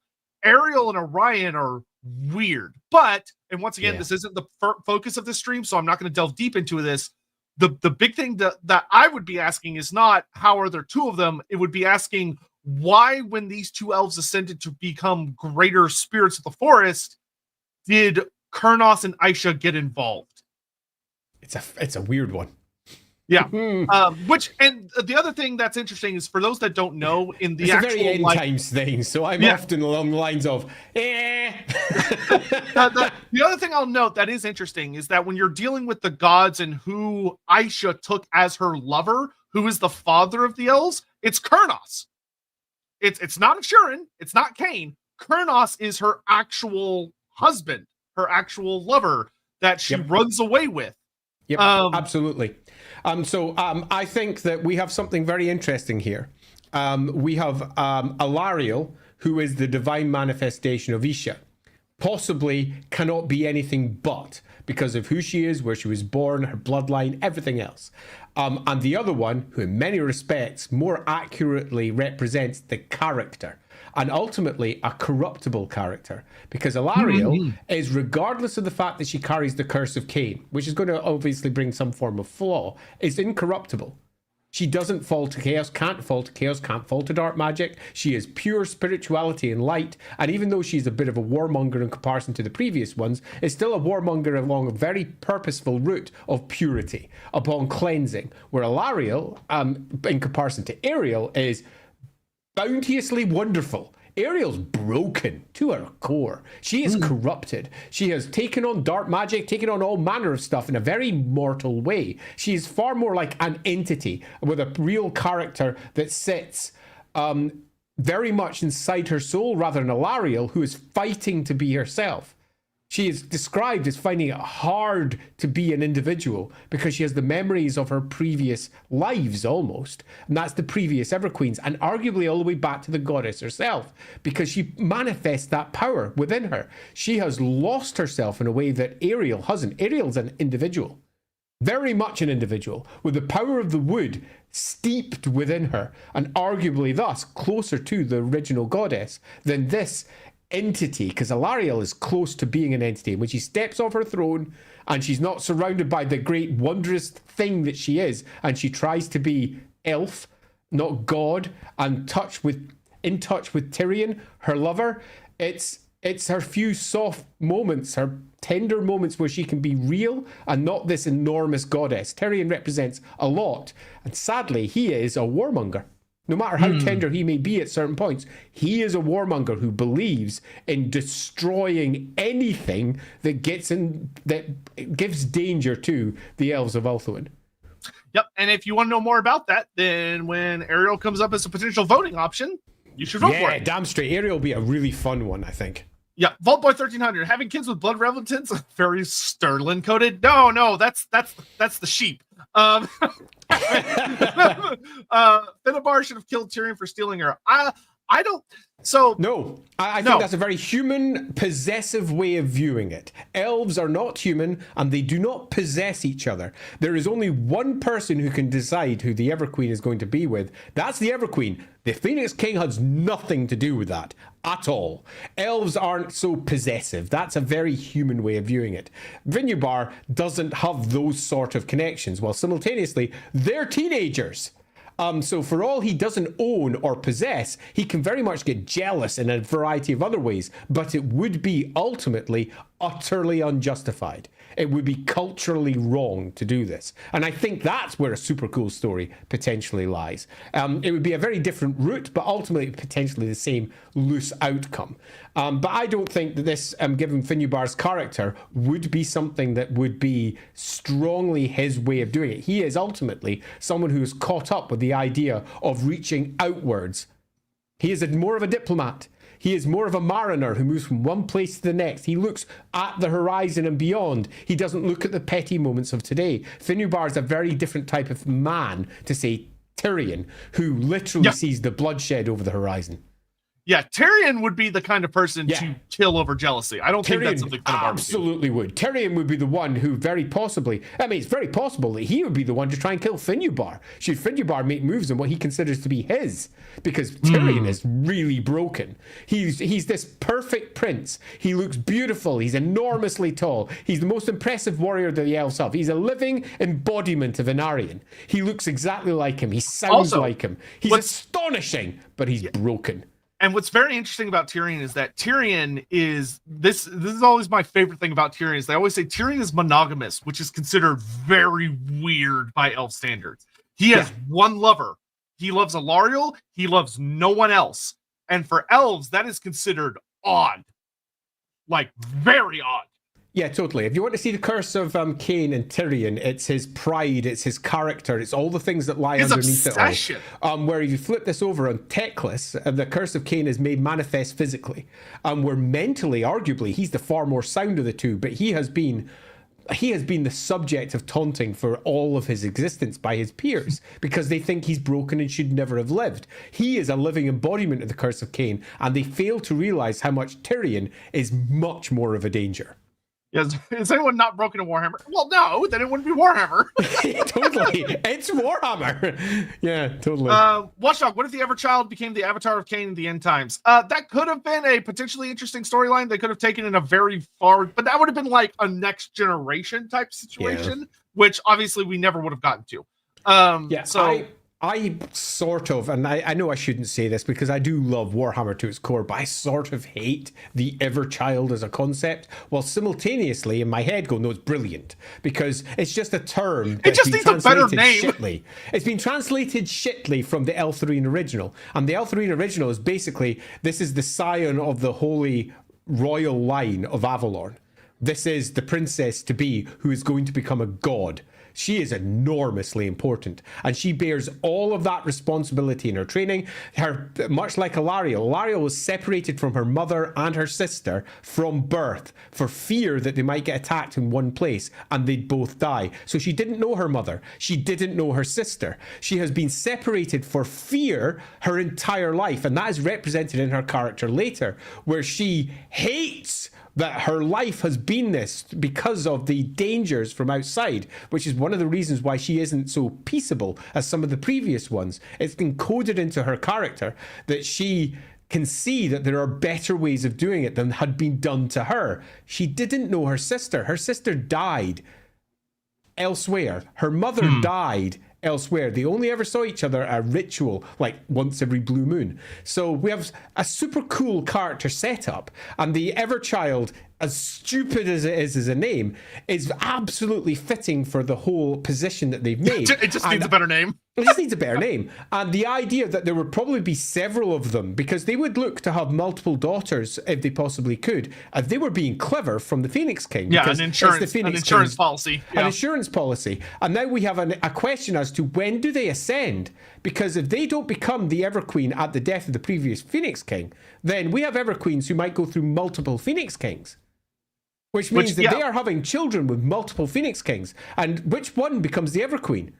Is it the previous Phoenix King? The Phoenix King before that? The Phoenix King before that? The Everqueen literally makes no sense the more you look at it, because they've missed out the fact that the Phoenix King isn't a human king and the Everqueen isn't a human queen, and they die after 50 years. It's just how it goes. They die quick. Some of them could live for thousands of years, and it's very poorly understood in terms of exactly how many years. We do, however, have the number of generations that Astariel has all the way down to Alarielle. So we do know how many there have been. I think it's 13 off the top of my head, might be 12, can't recall. It's somewhere around. I've got it in my own bloodlines that I built. And it's quite a number. And it's not the same number as there. I think it's exactly the same number as there is Phoenix Kings, because that's just how they've done it. Yeah, which is silly. It shouldn't be. But it's a bit of a mess. Yeah, and it also would open up a lot of really interesting question of that one of the things that should have been that Bill King did a great job on dialing in on, but I would have loved the army books and stuff to do more dialing in on, is the High Elves consuming fear of every time an Everqueen dies. Because Everqueens are not going to die naturally. They're going to die through violence or some other method. And like, I love that Bill King. And when they die, it's bad. William King took that initial story of when Astariel is killed by Nakari.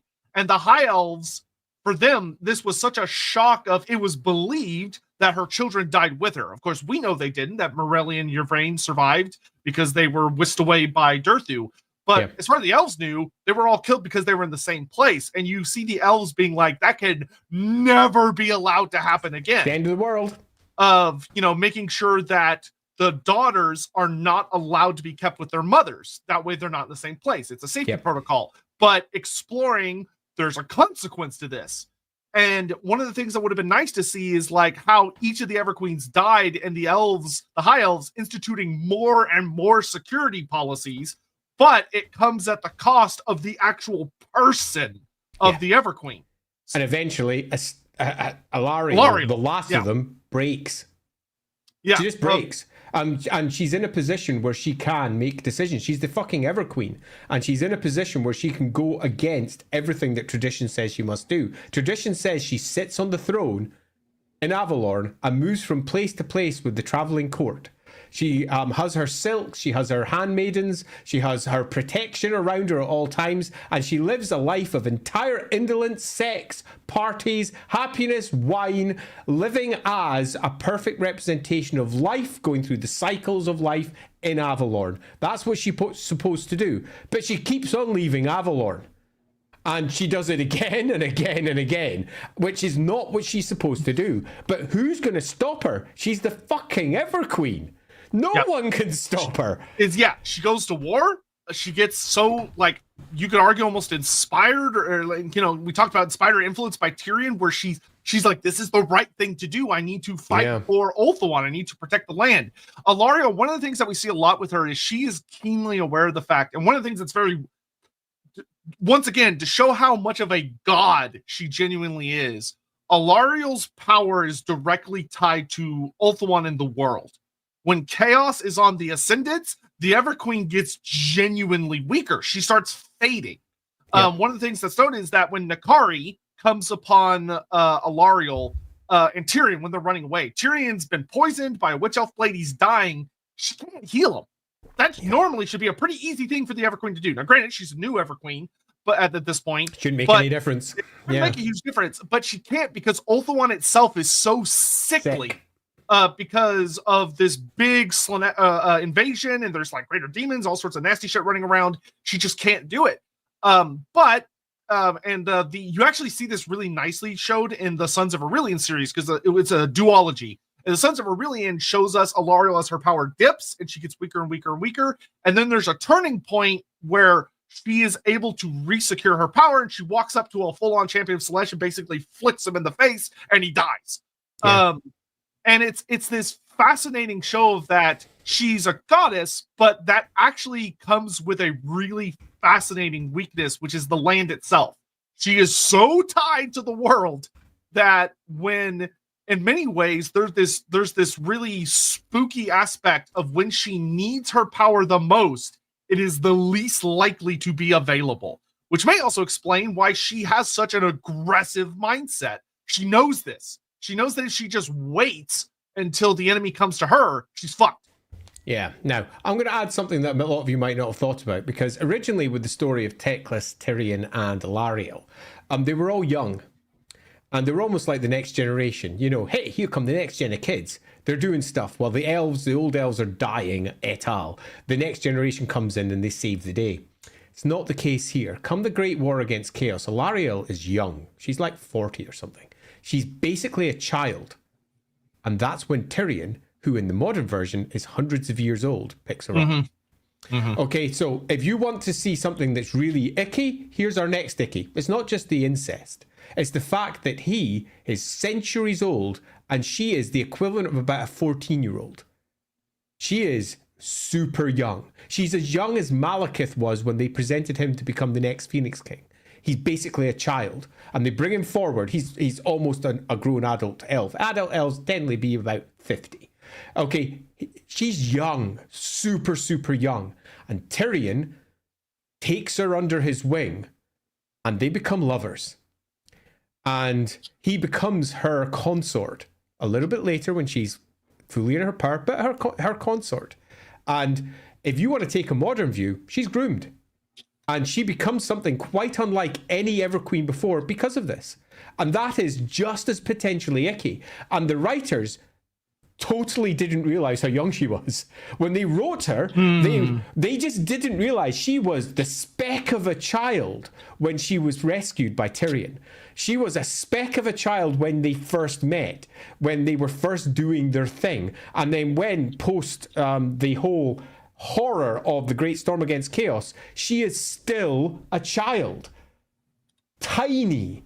And this is forgotten completely because they often think in human terms. They just go, oh, she's like 30, she's 40. Forgetting that's like, oh, she's 15, she's 16. She's proper young. And this is not reflected at all in the background, but it kind of is because they've got dates on it all. And they aged Tyrion up significantly in later versions, meaning that at this point, he's around about 400. At this point, he is a proper, mature elf. And she's a child. And that is what becomes the great relationship of the High Elf courts in many respects. And you can completely see how she, in her position of, let's be honest, a position of almost hero worship for this shining god of a man. And she has a child with him, rather than the Phoenix King, and breaks that line. I can completely see that. This is a broken story with all sorts of horrors in it, and I think it's a good one. And I think it's a better one when you view it for how horrible it is.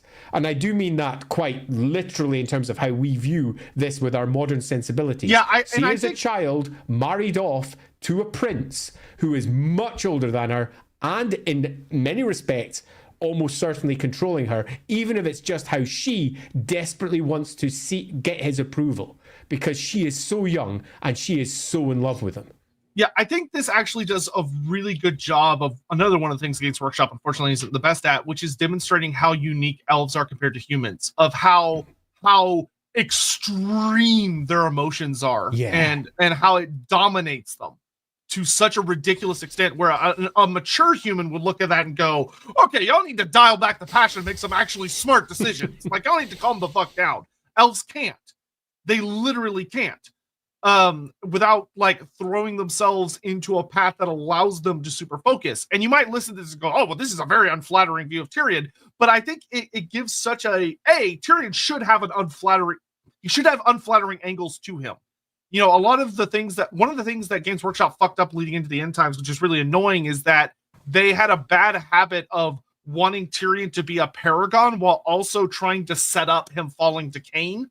Yeah. And they fucked up setting him up where it's written. If you actually read it, the lore explicitly points out that he has some really bad flaws, but a lot of the time it just kind of it's just sort of thrown into the background and not really explored that well. Whereas with this storyline, you go, oh, this is a problem. And the thing is it helps tie him back to he's an Aryan. Where if you look at the relationship between an Aryan and Marathi, there are some problems with the relationship between an Aryan and Marathi.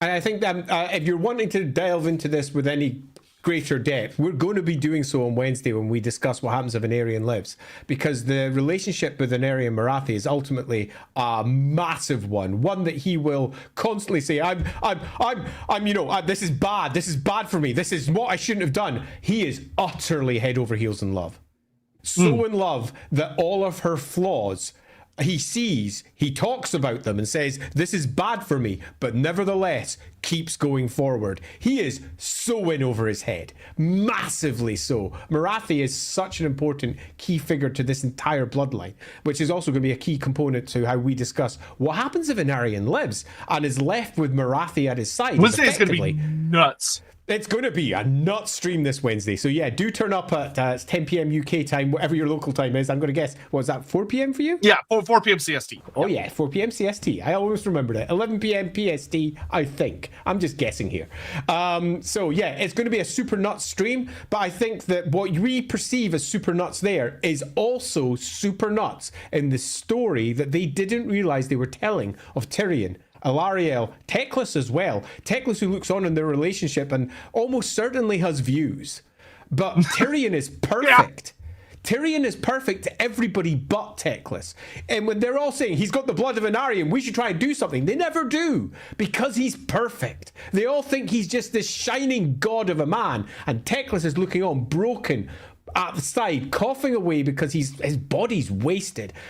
drawing upon magic just to stand going, my brother's broken in his soul and I know it. And this, what they're all lauding, how has he convinced them that this is acceptable? Holy fuck, hack, hack, hack. Things are not going so well. Oops.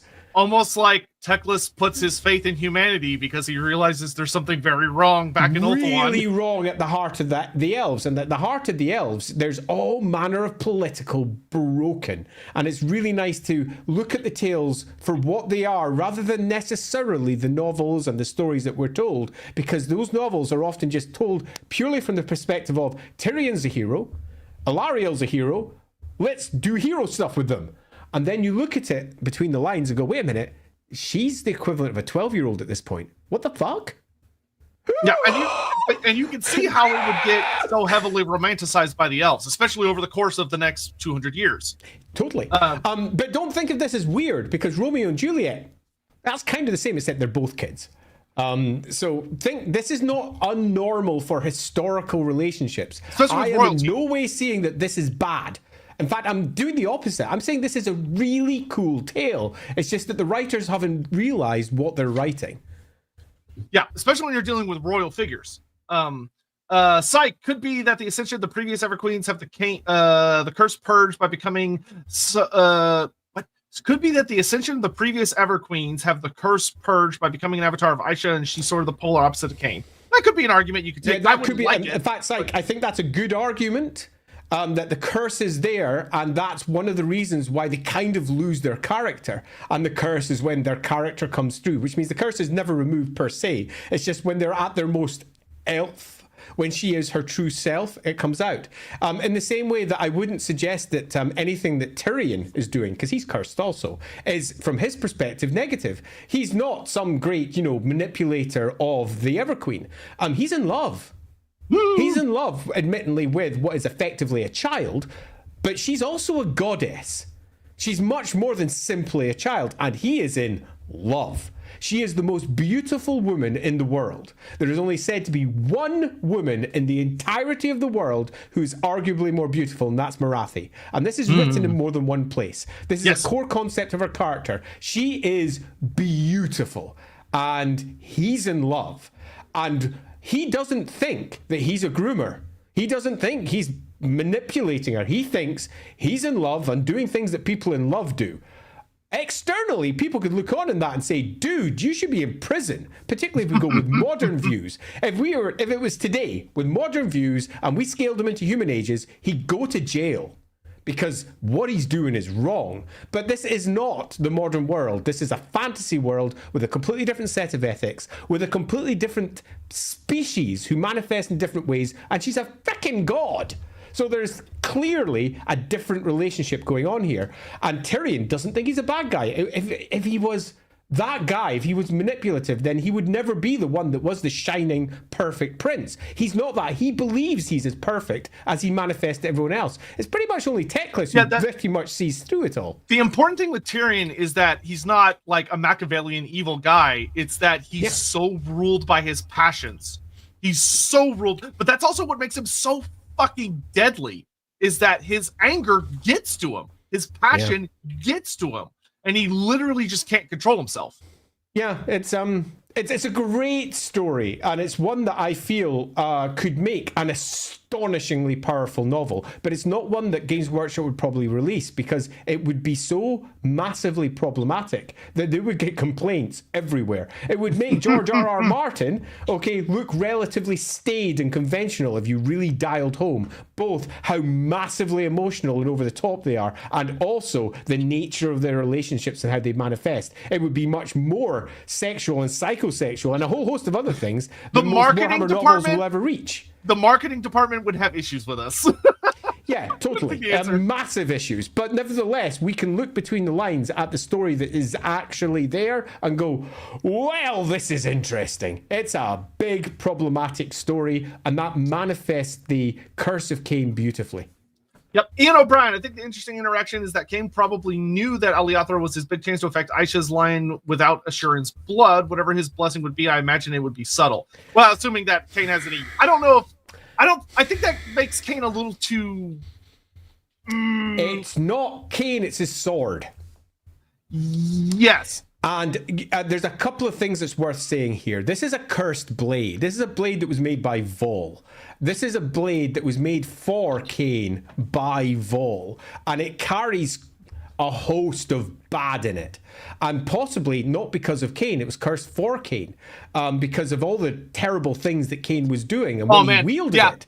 There actually is a very good story that y'all don't understand how much Vol fucking hates Cain, because Cain hates him. Cain mutilated him. Vol is deeply crippled because of Cain. So the idea that Vol him to his frickin' forge. Yeah, the idea that Vol snuck a curse into the blade that fucked Cain up, and anyone else who would ever draw the blade works out beautifully. Absolutely, we have no proof that the sword of Cain in any way manifests anything other than Cain's anger, horror, whatever else when he was wielding it, which could easily have been brought about by the blade itself. He is Cahalia Mencha Cain, the bloody-handed god, and he did all manner of horrors when he was still walking the Warhammer world. And one of those horrors was what he did to Vol, and the blade that he carries was given to him by Vol as part of one of those epic tales from the past. So I would say the Curse of Cain is not necessarily anything to do with Cain's direct will at all. The power that's held within that blade could arguably be placed anywhere else.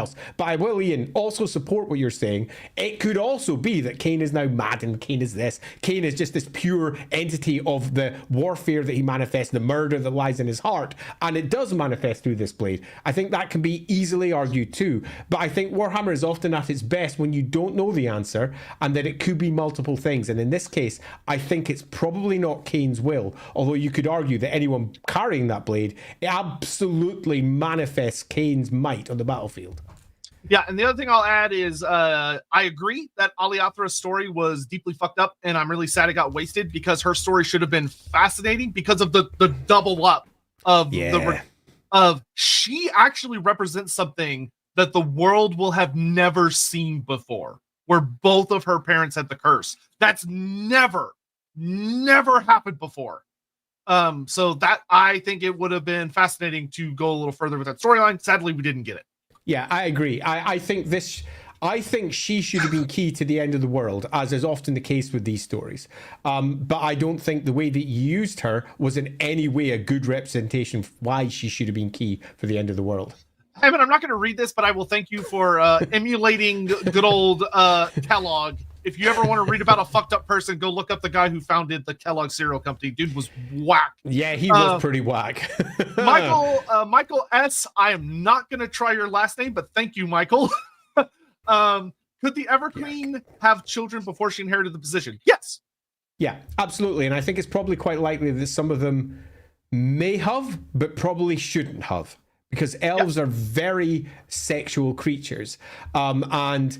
If they did, it almost certainly probably would have been for love because they fell in love with someone. Yep. But given the way that they describe Alarielle's upbringing, she was isolated, looked after by her aunt, as I recall, and completely taken away from all of the other elves, probably so this couldn't happen. I think it's quite likely that she is a manifestation of the mistakes of the past. And they have turned her into, because of this, someone who is frustrated, completely caged, completely isolated. And by the time she comes to the throne, I would argue that Tyrion has influenced her in such a fashion that she's no longer the sort of Everqueen that the elves wanted. So she has become something different. I want to add two really interesting things here. A, that would imply a really interesting story of a time that this did happen and it caused problems. Yeah, where I think so too. She had children for love, and then the time came where she became Everqueen, and there was the issue of, well, what do we do with her eldest daughter, who is not, or she was supposed to only have sons, but maybe her partner gets jealous of the Phoenix King, that caused problems, or maybe the Phoenix King was jealous of her children, that caused problems, all sorts of things. The other thing I'll note is this also adds even more to the tragedy and kind of fucked upness of Alarielle and Tyrion, because Tyrion may have been the first man that she was ever close to in any way, like someone that's been repressed, your classic Catholic schoolgirl and all-girls school thing, let out on the world for the first time, and shit gets weird. And your first love. I mean, your first love is intense, particularly when you're a teenager and she's a teenager of the species of teenagers. So it's like intense redoubled upon intense. It's a proper passion, and arguably too strong a passion, that is being seen through and then reinforced by the arrival of a goddess. It's a beautiful situation. I'm really glad that it exists, but I don't think the writers have necessarily understood what they've made. Super Orlok, the moral representative of Aisha and King lying together willingly, is weird metaphysically. Yeah, it's interesting, particularly because Isha and Kane did not get on at all. Under any representation of them in any story where they are, she has been in some stories captured by Kane. Kane and Kurnus, Isha and Kurnus were both captured by Kane to get his own way, and that eventually led to Vol being captured. There's all manner of silly stories, but yeah, this is interesting, and I think again is a story that's not properly plumbed. Donovan, off topic, but I had a thought from the Make a God stream about the wolf wind trapped in Cathay. What if the steppes used to be much less dry, but the wind that brought the monsoon also tied to Gyran was trapped by the Bastion? In other words, the Stormwind is trapped in Cathay, which dragon is commander of the Bastion, also known as Master of the Stormwind, Mistress of the Stormwind. Yeah, good old Miao Yang. Yeah, that could be a very interesting story. Yeah, that's a super fine one. I want to bring up one here just to make sure that I've answered it, because I think it's a good question. No, that's not the one I was going for. Oh, that's the one you did. Oh, yeah, there you go. Didn't Andy say that Malchus assumed that elves matured around 30? So isn't Alarielle almost an adult? So matured around 30 is a description that I laid in because we have to justify some of the choices that are made by the writers. In the roleplay game, they quite clearly make it 50, which is the equivalent of full maturity, so around about 16, 17 for a human. But the novels keep on attacking this in a variety of ways, and we have to justify it later.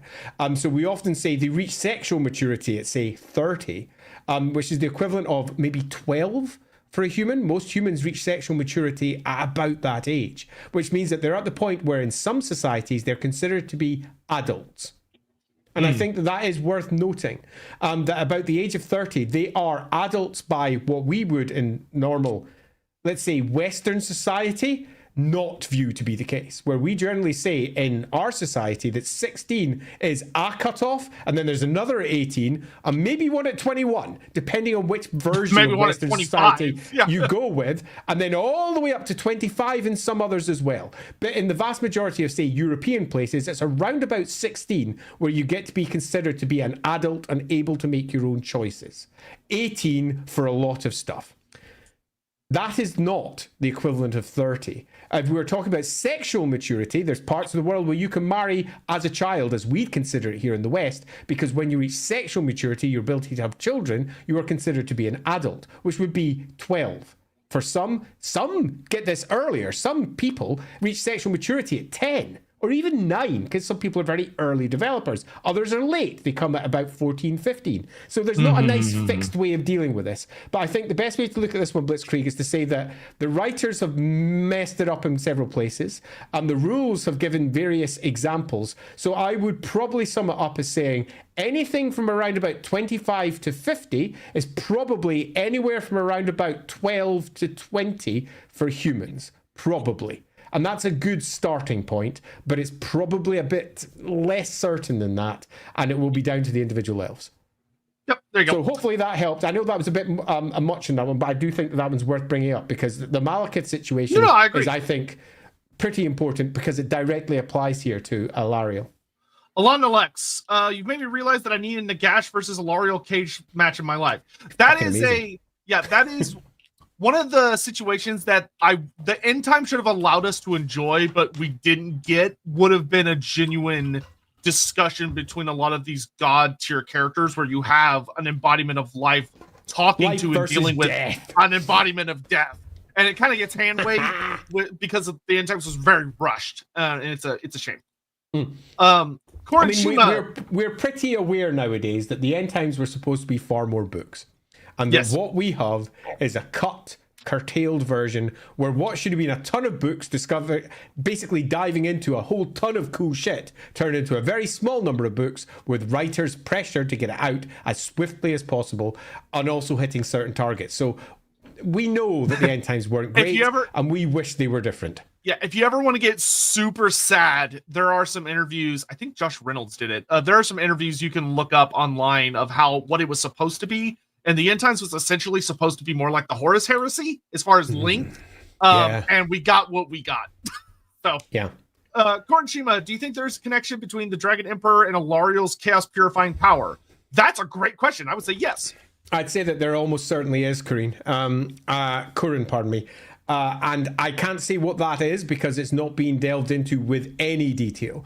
But they are too similar for them not to be at least related. Now, you could just go, oh, it's because of the type of magic they're using and just leave it at that. And sure, you could. But I definitely think that there's probably something deeper that would be nice to explore it. The thing that I would explore with this, if I were you and you're just writing up stuff for your own fun, the thing that I would explore that would be really fun is how the Celestial Dragon Emperor, due to his age mainly and his obsessions, has been demonstrated that he can do it surgically, where he is able to remove chaos taint but pull a creature out of it, like we see with the Celestial Lions. Alarielle doesn't.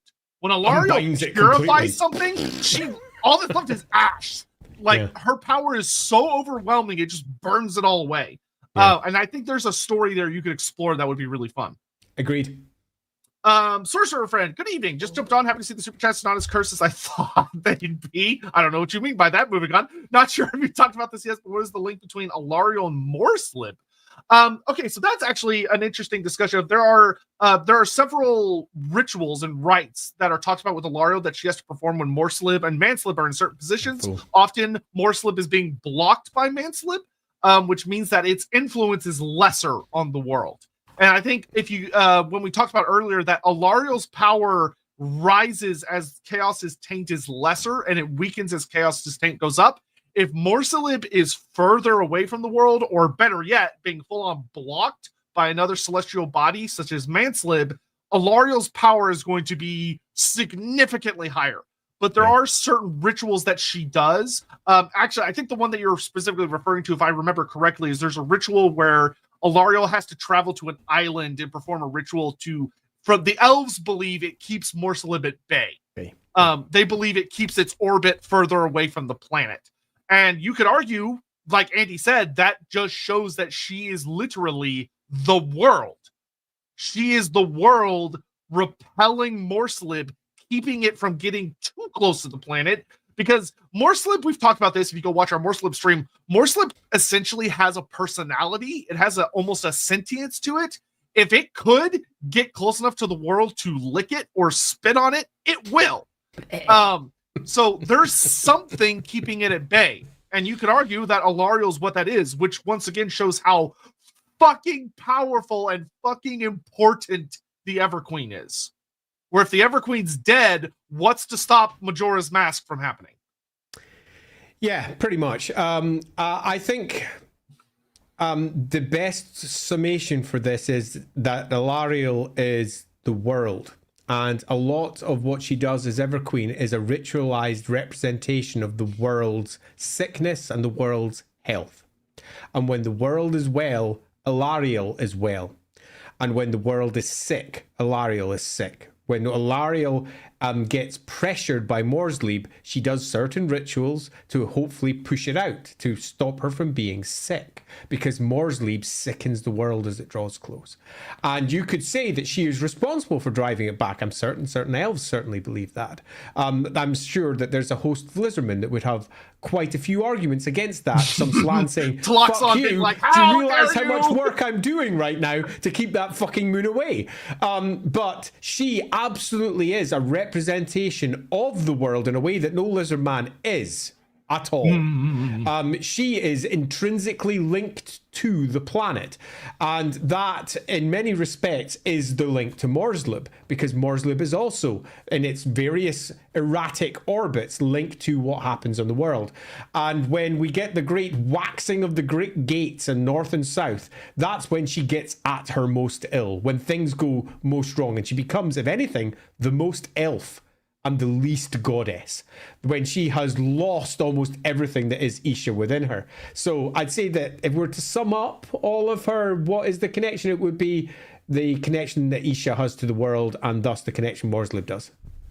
Donoman, random Luceman / Cathay lore. There's a type of plant IRL called Amaranthus. Aztecs use this plant as a staple. Use this plant as a staple crop and harvested grains from it. Is banned by the Spanish, but still used in some parts of Mexico to make candy called alegria. Didn't know However, However, different species are also grown in China, where they stir fry the leaves. Could be an interesting interaction between lizardmen and Cathay if they ever visit each other's land. Cool. That's cool. Cool. Fun fact. Serpanza, frick, marry, kill, Ariel. Okay, very simple. You got to kill Astariel because I don't want to fuck with the timeline. So Astariel has to die. I'm gonna frick Ariel because she already has a dedicated husband. So I'm gonna get in, get out. And Alarielle, I'll marry and get killed and probably die horribly to Tyrion at some point. Okay, so I'm gonna kill Ariel because she's tainted and broken. Because I'm happy with that, messing with the timeline because I'm a rebel, man. Between Marion, frick, Alarielle and Astariel, I'd go with marry Astariel and have a fling with Alarielle before Tyrion pops around. Both ways we're going to die to Tyrion, but we'll enjoy it while it lasts. Joel Martin, off topic. Are all of the gods of the Warhammer world visitors in that they didn't exist on the planet before the interference of the old ones? So we can answer this one almost conclusively. In that the elves, before they were elevated by the old ones, do not appear to have had gods as we understand them. We do know that the gods consider themselves to be creators of the world as it's understood today in a variety of ways. You could argue, for example, that the arrival of the old ones allowed for the birth of the gods by elevating the elves, elevating, in many respects, the conscious minds around the world, and through doing so created an eternal god that was always there, that was in turn responsible for allowing the old ones to even exist in the first place. There's all manner of arguments that we can take here because the aether is timeless and the old ones are also part aether. So there's a variety of different routes to ultimately, they definitely came into the world and they definitely believe they created it. So that means the elven gods come from elsewhere. But there is one last twist to that. The end times. The end times that basically says, they're just wandering aliens that go from place to place. They arrived. They did shit. There we go. Yeah, ignore the end times. It's bullshit. It doesn't make sense. End times. What I will say is that, so in the newest Lustria book, which has some really good parts by Cubicle 7, one of the things that I actually really enjoyed is they talk very briefly about the world before the old ones. And we know, like, the Famir worshipped gods before the old ones. But one of the things the book doesn't answer, and I think it's fine that they didn't, is we don't know what these gods were like. Like, if they were just entities that were worshipped but weren't real, kind of like, how our world's relationship with a god is, where you can't really prove there's a god, you just worship it, hope for the best. If that's what it was, or if there were spirits and things like that before the arrival of the old ones, especially because if you go watch our Make a God stream, the term god is very misleading in Warhammer. So I would say we don't know, but I would lean towards there probably were, but if there were, we just don't know who they are and we don't know much about them. Yeah, if I was to make a call on this one, which is what we often do in these streams, rather than necessarily just looking at the lore, which is, let's be honest, contradictory in this. Are all the gods of the Warhammer world visitors? No. Not all of them. Okay, and you used the word all here. They are not all visitors. However, many of them almost certainly are. Many of them were born in the Aether. Many of them came from the Aether. Many of them are the Aether. So the answer is some are and some are not. Yep. Oh man, Kendrick Lamar needs to make a diss track about Tyrion. No, not my boy. He'll never recover. Psylocke. Funny enough, you joke, but in a sense that translating it appropriately, rap battles would absolutely be an elven thing, and elves would be brutally destroyed for eternity if they lost one. Elves would be so butthurt if they lost one of those. Xylox. So basically, Warhammer story is the elf story. That is an argument that can be made, but it's an argument that someone could easily argue against. So I'm going to say that yes, it was. And then all the writers, as they slowly but surely expanded other parts of the Warhammer world, went, oops, we've made it the story of the elves. Maybe we should break that up a bit. So they added extra detail. They changed the Lizardman. They made the Lizardman have a greater impact. And then as it moved on to the later editions of the Lizardman, they upped that even further. They then went, oh, wait a minute. We should probably do this for everyone, really, shouldn't we? We don't want the elves to be the most important thing. And we also don't want the Lizardman to be. So let's say the dwarves have got some sort of impact at the beginning of time too. And they slowly but surely expand it. But your answer here is 100% yes. And still to this day, if you want to say who is the most important species for the Warhammer world in terms of the story of its destruction and its eventual destruction, the cataclysm through to the end, it is ultimately the story of the elves. The lizardmen are absentees. They leave. The elves fight to the end. They are the core component for the great ritual that stops magic destroying the world. They are still at heart the story of Warhammer, and that really sucks if you're not an elf fan, because the story is at its heart ultimately tied to the elven species.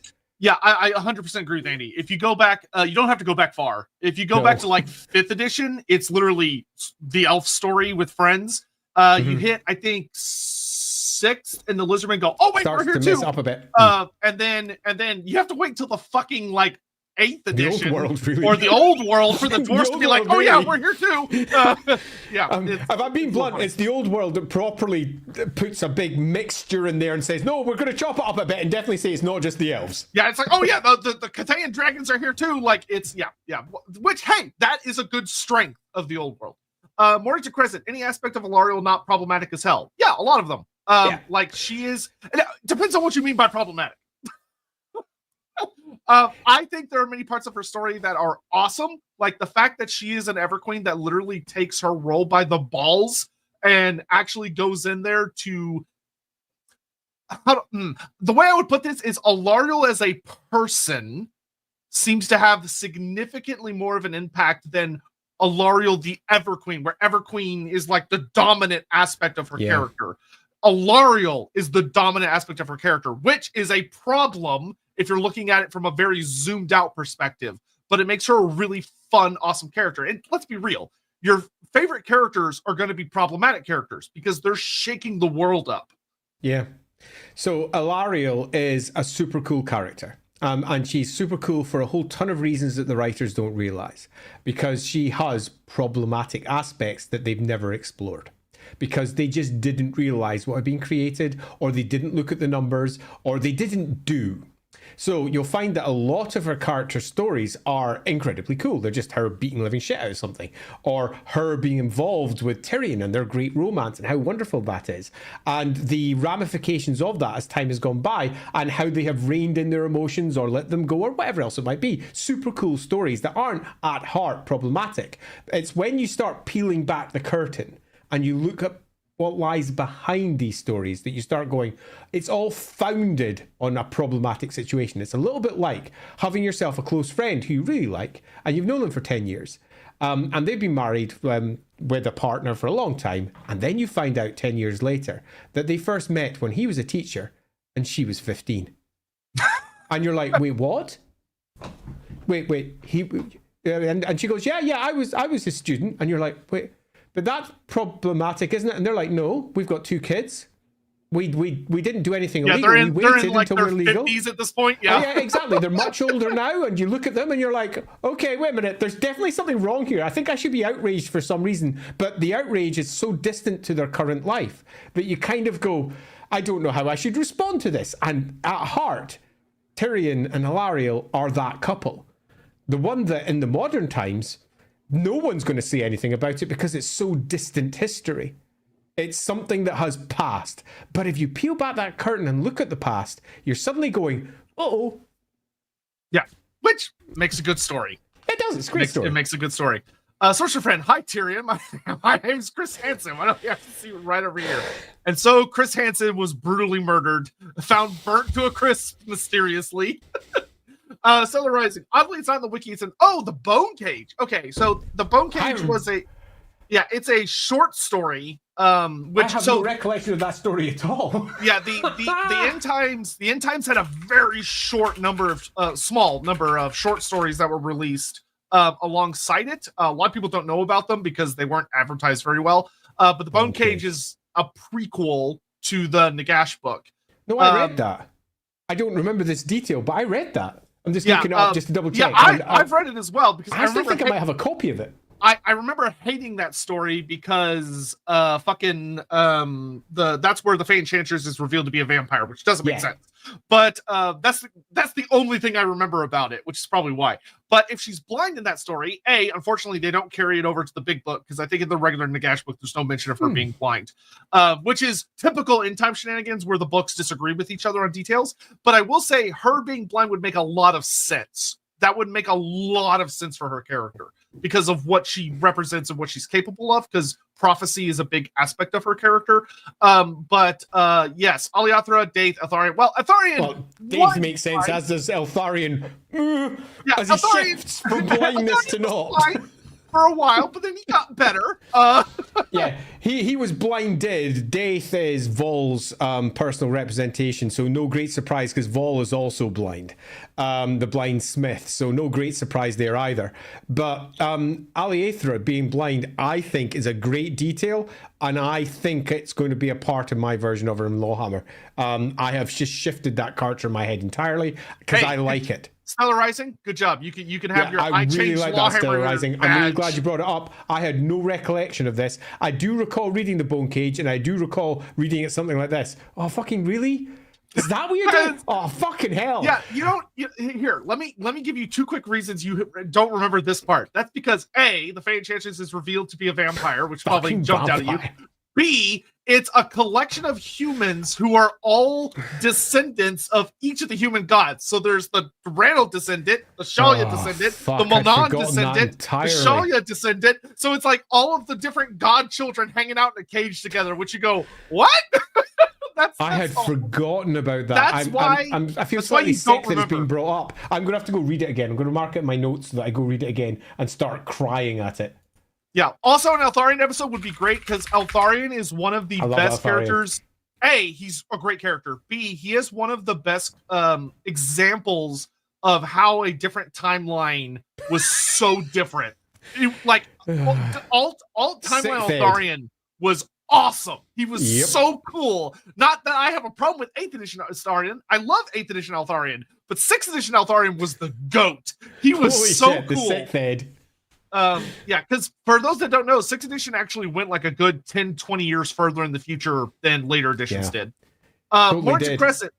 Also, would Tyrion's influence is just an early age explain why Alarielle is so aggressive, just like he is? Yes, that's what. So, Mornington, I think that is a good way to justify the nature of Alarielle's character standing so contrary to what you'd expect from an Everqueen and someone possessed with the direct will and influence of all of the previous Everqueens and a goddess. And I think that her overriding character is strongly influenced by Tyrion, and her passion, her exceedingly deep passion for him and their way of life in many respects, because she's an elf and their emotions are strong, allows her to override everything that is pulsing through her in terms of her powers.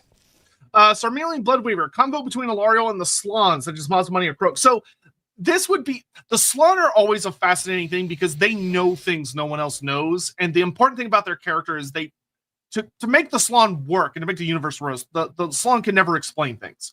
They should never explain anything. They should have a very weird view of the world, because they would know things about Alarielle that no one else would because of what she kind of is, but they would have a very bizarre view on it. And if you ever did something like this, which I would never recommend doing, the Slaanen should only speak in visions, which good authors have done that, where when the Slaanen talks to someone that's not a Slaanen, the Slaanen thinks images at them to try and, because the Slaanen is trying to put it in a frame of reference they can understand, and it never works. Where the person being talked to by the Slaanen is like, as their mind's like trying to deal with the Slaanen reaching into their brain and putting images and words and thoughts in there.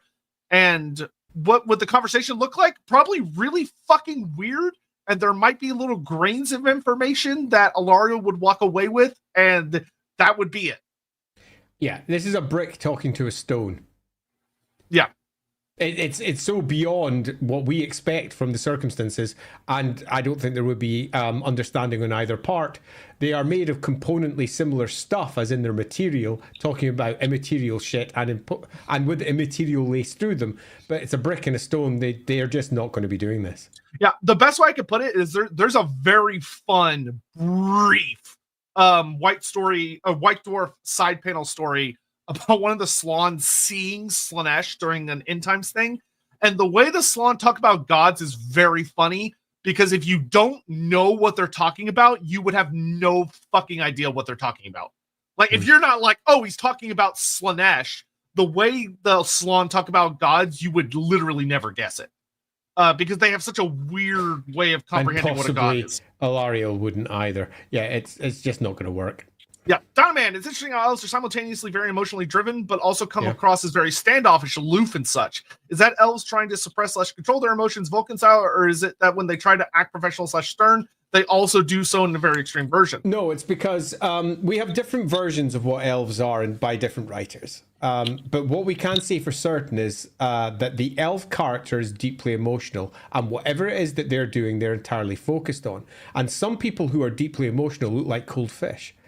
Because absolutely everything that they're emotional about isn't necessarily. Oh, yep, you want to say something? I have a relatable example for you. If you've ever been around a very emotional teenager who's dealing with something very emotional to them, like someone's broken up or whatever, try and go into a room and talk to them about anything else. Yeah, and they will be so standoffish and like, like they're not got their own points of focus. I think that's perfect, actually. They've got their own things that they're focused on, and they are so focused on it that others who try to engage them see them as being utterly aloof and not caring about what they think is important, and they're attempting to converse with them about. I sort of codified that for my game by using the paths, which allows it to manifest in a variety of fun ways, but it also ensures that the elven emotions sort of make sense to play them, which is a core component of the roleplay game. You got to be able to play these things. You got to understand how to play them, which is why I made the path rules for my game, so anyone who's playing an elf can go, I should do this, this, this, this, and this. And sometimes that means they come across exceedingly aloof. In fact, often, because they're so focused on a different thing, or so focused on approaching that thing in a way that you don't. So I'd say emotional pinpoint focus would be a better way of putting it. Yeah, I want to add to credit Andy that the pass works so fucking well for this. I have a player who she's very sweet, and she's in a campaign I'm playing with her as a fellow player. She is like the empathetic heart of the party, but in the campaign I'm GMing, she is playing an elf on the path of the crone, Moray Heg.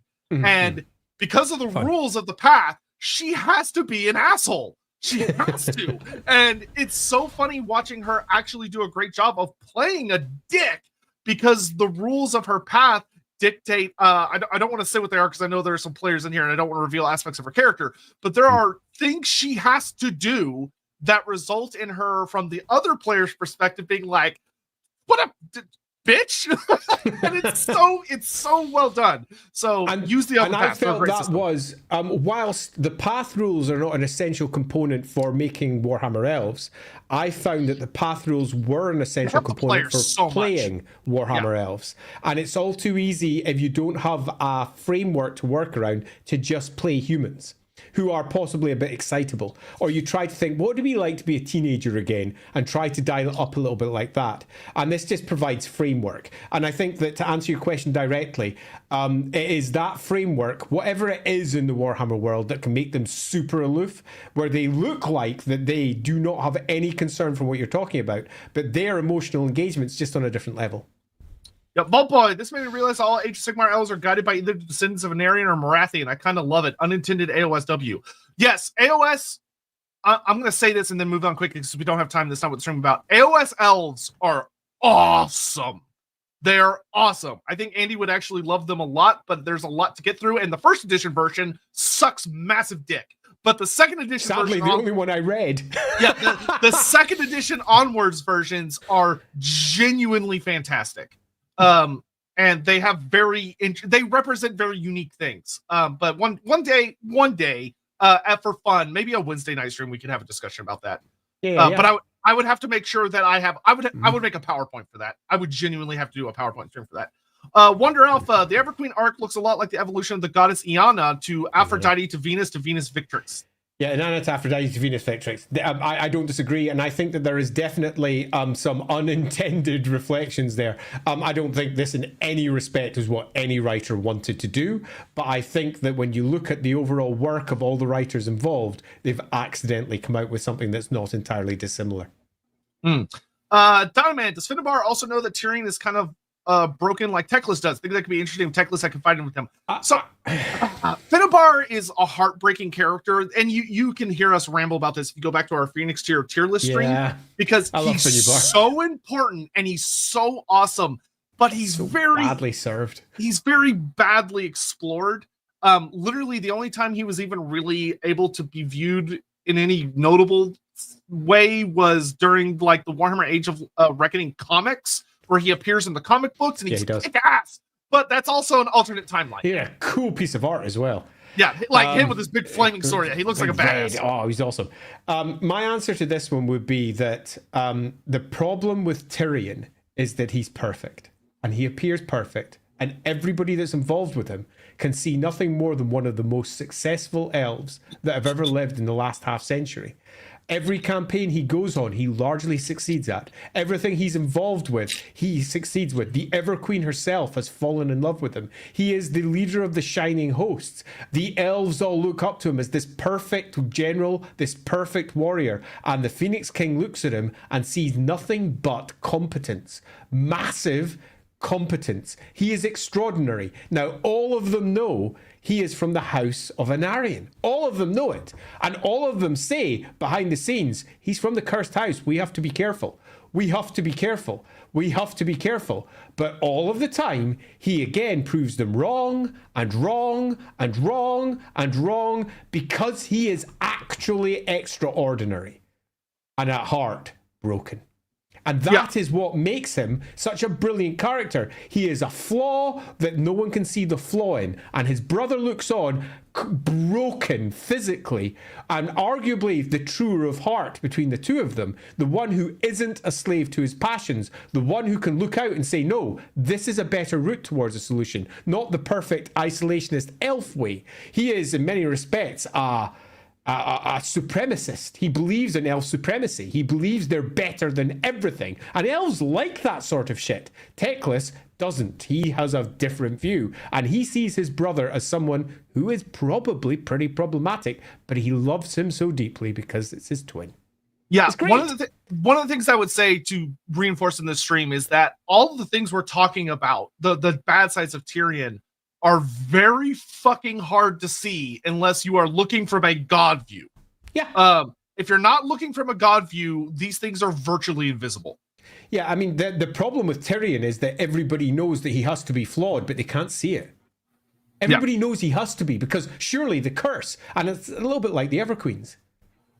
Yeah, one of my favorite quotes that shows the problem, if you read Tyrion Teclis's pages in like the 8th edition army book, is it mentions that Tyrion and Teclis have the curse of Cain. Teclis's aspect of the curse is very well known.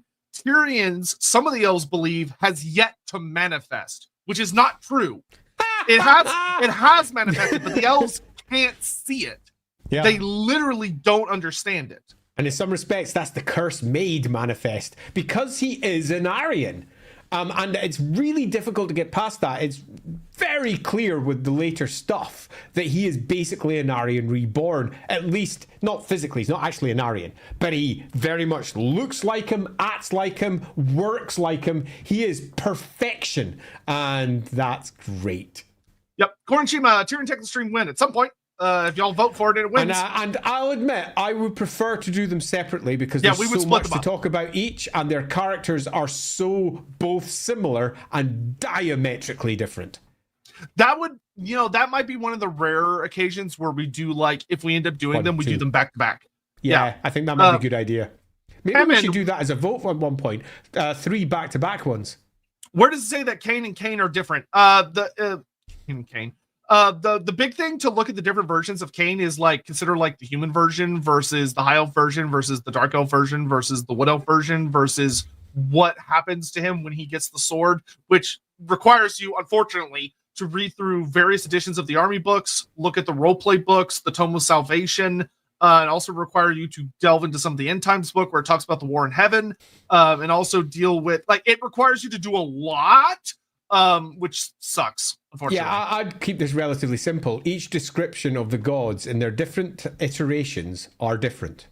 So where does it say it? In their descriptions of the gods. But okay. In world, the elves believe that there is only Cain, their version, and all the other versions are just their god manifested and misunderstood. So it's the books themselves. All right, we're gonna start hitting the gas a little bit here. Baron von Master, with Alarielle's ability to purify corruptions, there are limits, such as could she purify one as foul as Lord Scroak if she could even get close? So this is a great question because there's two potential answers. One is that in her tabletop rules, what's very interesting is that Alarielle only gets her so it says forces of destruction, which is actually a very broad umbrella. So that if you go by that law, it would essentially mean that, yeah, she could walk up and Lord Scroak. But the tricky part is defining what exactly her power is purifying. Is it just purifying the taint of magic? In which case, it would be very broad, and she could one-shot just about anything if her power is up enough. Because she would be eliminating the corruptive essence of magic, which isn't chaos. There's a difference. It's a weird difference, but there is a difference there. And it would probably depend on the writer that you ask. Some writers would say absolutely, some would say no. I'm going to keep this as simple as I can because of the time. The answer is yes, but the answer is also, when it comes to writing it, the answer is no. And that if you go purely by the rules and purely by the descriptions and everything else, she will touch Scroak and he's gone. But if this was written, that isn't what would happen, because we would want drama. We would want something exciting. We would want a story. We'd want the Horned Rat's direct hand over his favoured servant. We'd want Nurglitch involved. We'd want something. And that is what would be written. The high drama would turn it into something else. But if we don't consider that, poor old Scroak's goner. Yeah. Also, fun fact, if you ever look at Alarielle's 8th edition rules, Alarielle's fucking spooky. Her magic was nuts. Yeah. She could cast like the Lore of Life and the Lore of Light with like a +5 in addition to her wizard level. So it was more like a +8. She was bonkers. She's pretty bonkers. Colbone, the audiobook version of Giant Slayer by Bill King, Jonathan Keeble gave Tyrion a really deep, gruff voice that you wouldn't expect from an elf. He sounds terrifying. I think it actually fit him quite perfectly. So I'm totally cool with this. The dude's over 7 foot tall. And when you're big, your voice goes deep. That's as simple as it is. That's what happens. People who are short have people at least have shorter larynx, but people who are short generally have higher voices. People who are tall have deeper voices. And then you add hormones and all the rest, and things go weird. But I have no issue at all with him having a super deep voice. He's a giant. He stands over other elves like they're children. He is a walking god in terms of what he looks like to the other elves. Think of what that looks like to a human. I would walk up to him at my 6 foot tall and go, oh, I'm a bit more, I'm like 6'2", whatever. I'd look up like that and go, well, holy shit. Holy shit. You're huge. So I have no issue with that at all. Although I always have an issue with people who make elves sound human. If you ever, by the way, completely not related, if you ever want to have a really good laugh, go listen to the Malekith voice from the Mark of Chaos sequel, Battle March. The Malekith voice is so funny. Like, it's like gargling gravel to the... Like, you think the Total War version is low? No. When he's yelling at the sorceress character from Battle March, his voice is hilarious. Magladroth, also, go play Chaos Bane, listen to how low Teclis's voice is. That's another very funny one. Teclis has like a Benedict Cumberbatch level low voice in the Chaos Bane. Unexpected for Teclis. Interesting. I know, it weirds me out every time. Magladroth 44, doesn't Morathi have a thing for Tyrion? Because she reminds him of an Aryan. Yeah, yes. When we say he looks like an Aryan reborn, he does. And Morathi is in love with an Aryan. And pretty much always will be. Yeah. Yeah, it's one of her core concepts. Was she good for an Aryan? That's a different line entirely. But she's come back this Wednesday. Yeah, come back this Wednesday, because we're going to be talking that shit out. Yeah, there is a very strong argument that Age of Sigmar does a beautiful job with of Marathi's literal only weakness is an Aryan. Yep, and I think it's accurate. Xenophar, how will Alarielle react to the end times? End Is that times? what you mean by ET? Because the answer is badly. Badly. In many respects, I think you can argue that Alarielle is responsible for the end times, and Teclis is half responsible. Tyrion, pardon me, is half responsible for what she became. So, in many respects, Tyrion and the Curse of Venarian is what brings the world to an end, in the same way that it saved it. Blitzkrieg 1012, thanks for answering my question. You're welcome. No problems. Magladraw 44, solution to the Sword of Cain problem, just give it to Nagash.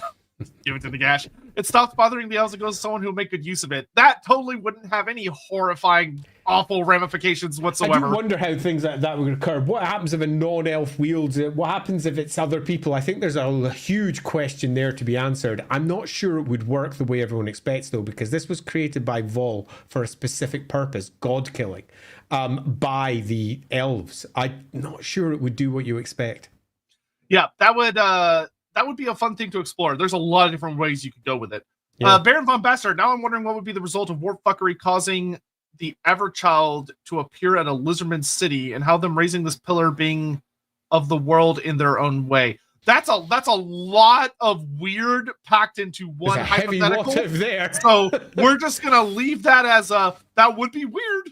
Yeah, that would be a what if. Yeah, that's up there with like, what if Karl Franz walked into his throne room and Mazda Mundi had accidentally teleported to his chair? Ricky Chapman, what does Alarielle think of non-elven nature gods? Yeah, this one's super easy. As far as the elves are concerned, they're all just their gods. Now, is that real? That's a matter of debate, but their perspective is they are all just their gods. Solar Rising, it is in the big book of Return of the Get. Is it really? Wait, wow, where is that Stellar Rising? I don't recall that. But if you do give us a page reference, if you could drop that over in Discord, that'd be amazing, because I do not recall that at all. And I feel like I've just missed this piece of lore. It's really annoying me. So by big book, Stellar Rising for mentioning it. You mean the Black Library book? Okay. When I say big book, I mean the two book. As do volume. I, but nevertheless, I've also read this and don't recall it, and it's bugging me. Yeah, please do give us page numbers. We would love to, because I just don't remember it, but I also haven't read that book. But hey, go figure. We've both blind to it, which is appropriate. It's only been 10, 11 years. Yeah, it's been a while since I read it too. Dono Man, I think I've heard the thing about the Fey Enchantress being a vampire before, but somehow it blocked from my memory. I'm not a lore master by any means, but even with a curse, I understand my birth. Yeah, it sucks. It's stupid. I hate it. And I'll put it this way: of all the things that got thrown into the end times, that was like in my top 3. I was mad. And most of the elf shit just made me go, what the fuck? Theo Barona, could you expand to the Everqueen lineage? Super easy. The Everqueen is the daughter of the previous Everqueen, who's the daughter of the previous Everqueen, or all the way back to the first. The man component of this is supposedly the current Phoenix King each time. That doesn't make any sense with even the most cursory of viewings, but it is the case as far as the lore is concerned. Krimgelto, somebody mentioned a godchild. Did you know I got kids? That's horrifying to think about, but thank you. Let's look. God damn it. Let's look, Chris. If Tyrion died and it stuck, how big would the fall have been of Alarielle's wrath? And it would be ugly. Especially because when her emotions literally cause manifestations in different parts of the world, the fallout would be bad. See, this is a storyline that I would like to have seen the end times take, or possibly the other way around, or possibly something. I would have had Tyrion fall, which meant that Tyrion's heart blows and he comes back to life. Their love ends, which means she now becomes a very different figure.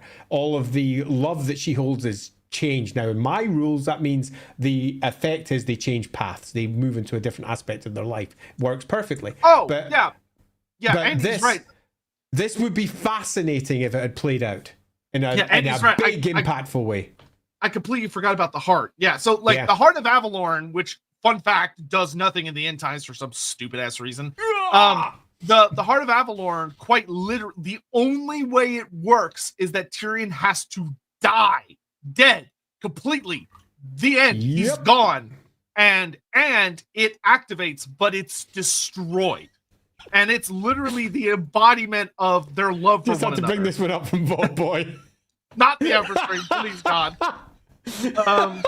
That's super funny. Thanks, Vault Boy.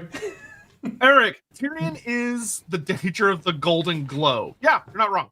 The concept of a golden glow. Yeah. Silent the Emperor, kind of sound anticlimactic that Ashurin just broke almost immediately after being so hyped up. Oh, no, Malekith's sword.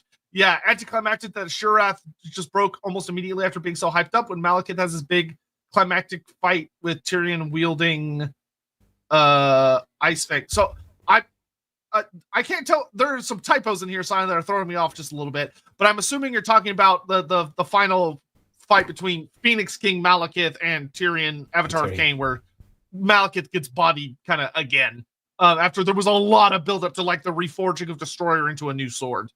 But yeah, it's kind of just sad. Agreed. Donovan, do you think the first ever queen was the first ever elf raised up by the old ones? That would be a reasonable argument. So Dynaman, I think the answer to that is yes. I think almost definitely yes. And it absolutely makes sense of the story as it stands. And it also not only makes sense of the story, if it's something else, the story starts to fall apart and make less sense, which means you're telling a slightly different story. So probably yes. Yeah. And we are for the Everstream. Thank you, Korenshima. The last thing, this will take us just a little bit over time, but I'm fine with that. The last thing that I think we should, it's a Monday.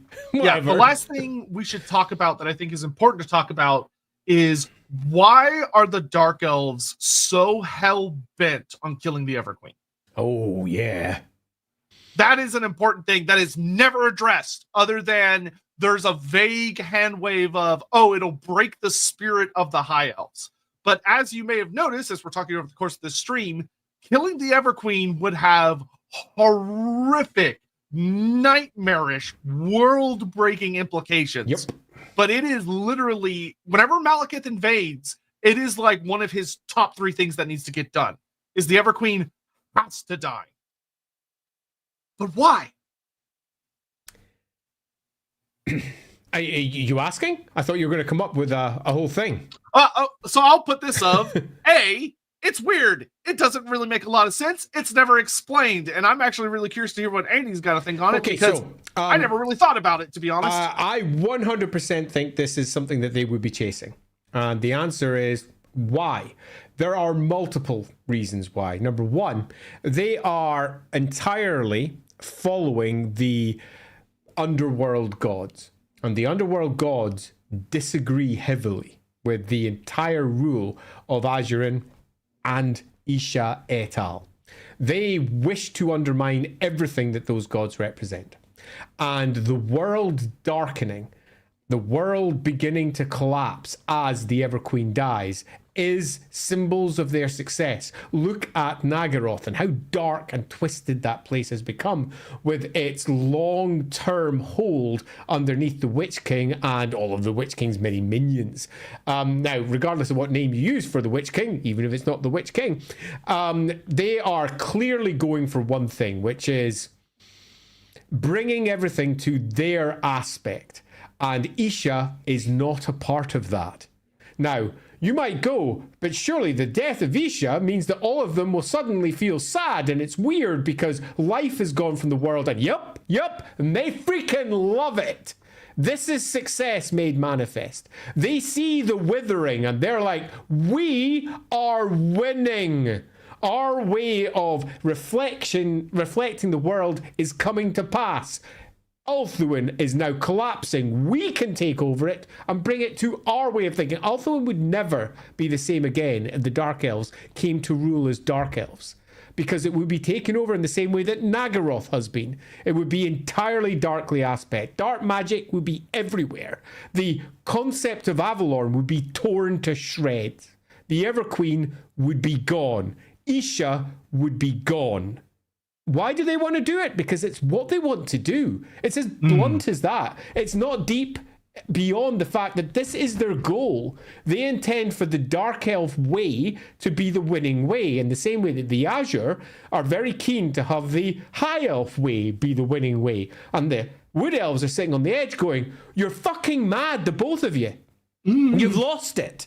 You're both wrong. And when people go, the High Elves are the good guys, look how bad the Dark Elves are, they forget that the High Elves are also entirely aspected to one part of what it is to be an elf. And they are deeply entrenched in one way of thinking, the same way the Dark Elves are entrenched on the other side. And the Wood Elves think they're mad, and let's be honest, the Wood Elves themselves are pretty damn crazy, those spirit worshipping weirdos. But they are broken, and they both think that their way is the only correct way. And in some respects, the End Times did this right. They brought the elves together. That's what the story was supposed to always kind of be. The great sundering, and the fact the only way that the elves could be any real force was to bring them back together as one force. And that would mean not killing Isha. That would mean a whole host of fun, cool things that I think the End Times didn't properly explore. But why do they want to do it? Because it means that the Dark Elves are winning. It's just a part of what they're after.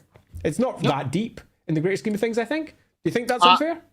No, I think that's actually a very reasonable explanation. And it works well with what's going on with like the Dark Elves invading Ulthuan and everything they're trying to do. It also goes well, I think that also does a really good job of exploring the idea of why Malekith considers the unmaking of the vortex to not be a bad idea, of that it literally allows the gods to come back, which would include the underworld gods. Yeah, totally. But this is a time. I'm gonna run to the restroom real quick. Yeah, cool. While we're doing that, I'll just happily chat away as you're in the restroom, probably listening to me, which is weird. We are looking at a time when the Dark Elves in ascendance, because the Everqueen is dead, will see everything is becoming benightened. The sky itself darkens. Life begins to wither. But with that comes great strength of the dark aspects of the gods. So there is a weakening of Isha and a strengthening of other deities. And that is why the Dark Elves are looking for it in particular. And I think that's super fun. Having said that, though, it's not a universally applied sensation. For all it is the entire world that will shake at the death of Alarielle, should it ever occur, the dwarves just don't feel it. They are completely out with that particular cycle. They are not attuned to the world in the same way that anyone that is magically attuned absolutely is. They may be, at one with the stone or some nonsense like that, but in reality, they're kind of not. They are entirely unique species that's not grounded within the fabric of the reality of the world itself in the same way that the elves are. So, yeah, I think it is their success. The darker aspected gods wax in strength when the lighter aspected gods, again to use dark and light here as a simple way of defining the great, what is yin and yang symbol that popped up in a lot of the older elf stuff. The dark aspect and the light aspect, the black and the white of it all. The lighter aspected part of their pantheon weakens, the darker aspect gets the big fat side of it and gets stronger. And that's what the Dark Elves are after. That would be a fun what if at one point in the distant future would be, what if the Everqueen died? What's it? I think you could even bring that back. I think it's going to be kind of close to the one we're doing. I think it might be better. What if Alarielle died without a proper successor? Because that means we can differentiate it from the Cataclysm version. Yeah, because I also think it'd be a lot more of a focus on like global ramifications as opposed to just like elf. Krimgelto, god interns. Oh, instead of children. My fault. Also, fuck you, Searing Doom. Diamond, okay, mad theory. Maybe Marathi wants to become a replacement of the Everqueen as a sort of authority version of the Everqueen instead. So Marathi is absolutely, without any shadow of a doubt, special. Now, why is she special? Perhaps as incarnation of another deity? Definitely a possibility, as in a proper avatar rather than just simply, she's fucking ancient and enormously the most powerful dark magic user probably in the world. She has been responsible for enormous stuff since the beginning of time. She is special. So I don't think that this is too far in terms of fan theory craziness. This makes sense, particularly when you look at what happens to her in Age of Sigmar. She becomes a goddess anyway. It's on the cards. It's already happening. She's in exactly the same place as, for example, Alarielle. And that all you need to do is dial back a little bit and say, well, she probably was then too, and it wouldn't be beyond the realms of possibility. And in some respects may even speak to the character she has when, for example, Inarian dies and where she goes after that. There's a whole host of cool shit you could do with that, but it's definitely not hard-coded into her character, at least yet. Who knows what future writers may do, but I don't think this is that mad. Yeah, because the end times makes her an avatar, but they don't do anything fun with it. They're just kind of like, oh, here's a check mark, and I think they give her, I want to say she's Hakardi, if I remember right, which was like, Donovan, to summarize elves, Assure only light, Druki only darkness, Azra, you're both crazy. We have it correct. Right, tree spirits? Tree spirits, I tolerate your presence with them. Yeah. Spot on. Spot on. Korinchima, if Alarielle and Aisha survive into Age of Sigmar, wouldn't that mean that Aisha is the only god that survives into AOS? Turns out no. Turns out no. That's genuinely a complex topic we don't have time for today, because I see what you're asking and you're not wrong, but you're also right, but you're also wrong. So unfortunately I don't have time to get into that right now, especially because 3rd edition is or 4th edition actually is dramatically shaking this up, where 1st edition said the elven gods are dead. Lore, we're not abandoning it, we're yanking it in. Yeah. Oh, you know what? Maybe Warhammer was actually a good idea. AOS in a nutshell. Poor guys. Yeah, pretty much. All right, and that brings us to the end of today's stream. Yeah, that was fun. So we didn't really cover a lot of the things I half expected to cover. We didn't do the intro that I half expected to do. This was a bit more of a, holy shit, there's so much to talk about Alarielle. And they're going to take us into a bunch of different places. But my summary on this is that Alarielle, have taken at face value, is a fun, high elf character who is a manifestation of a goddess and has some pretty freaky special rules. However, if we look into the depth of Alarielle and everything that she represents, what her age was when certain events occurred, what her age was when she met certain people and what resulted from their first meetings, you start going, wait a minute, this is a bit odd. And then when you look at the Everqueen itself as a position and you start looking at the rules for being an Everqueen, you start going, but this is a bit odd, until eventually people like us come along.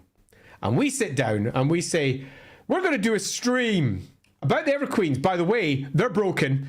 And we're going to be talking about Alarielle, who, by the way, is a much more fascinating character than you might first realize. You might just think of her as this very pretty elf that no one's managed to draw well yet, and all models of her look stupid. But she's much more than that, because she is a victim of trauma. A trauma where, in the Warhammer world at least, we have lots of characters who are, but her trauma is a little bit deeper than you might realize. It's not just simply they tried to kill her when she was young, which is the classic piece of Warhammer trauma.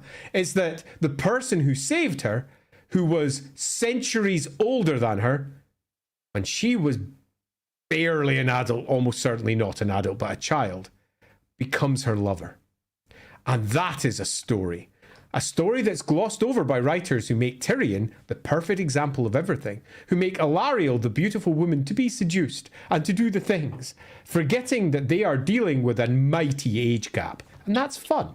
We have a character who is from a line of cursed individuals that span back to the first Phoenix King. She is her ultimate granddad up that line, and looks identical to Tyrion, her lover.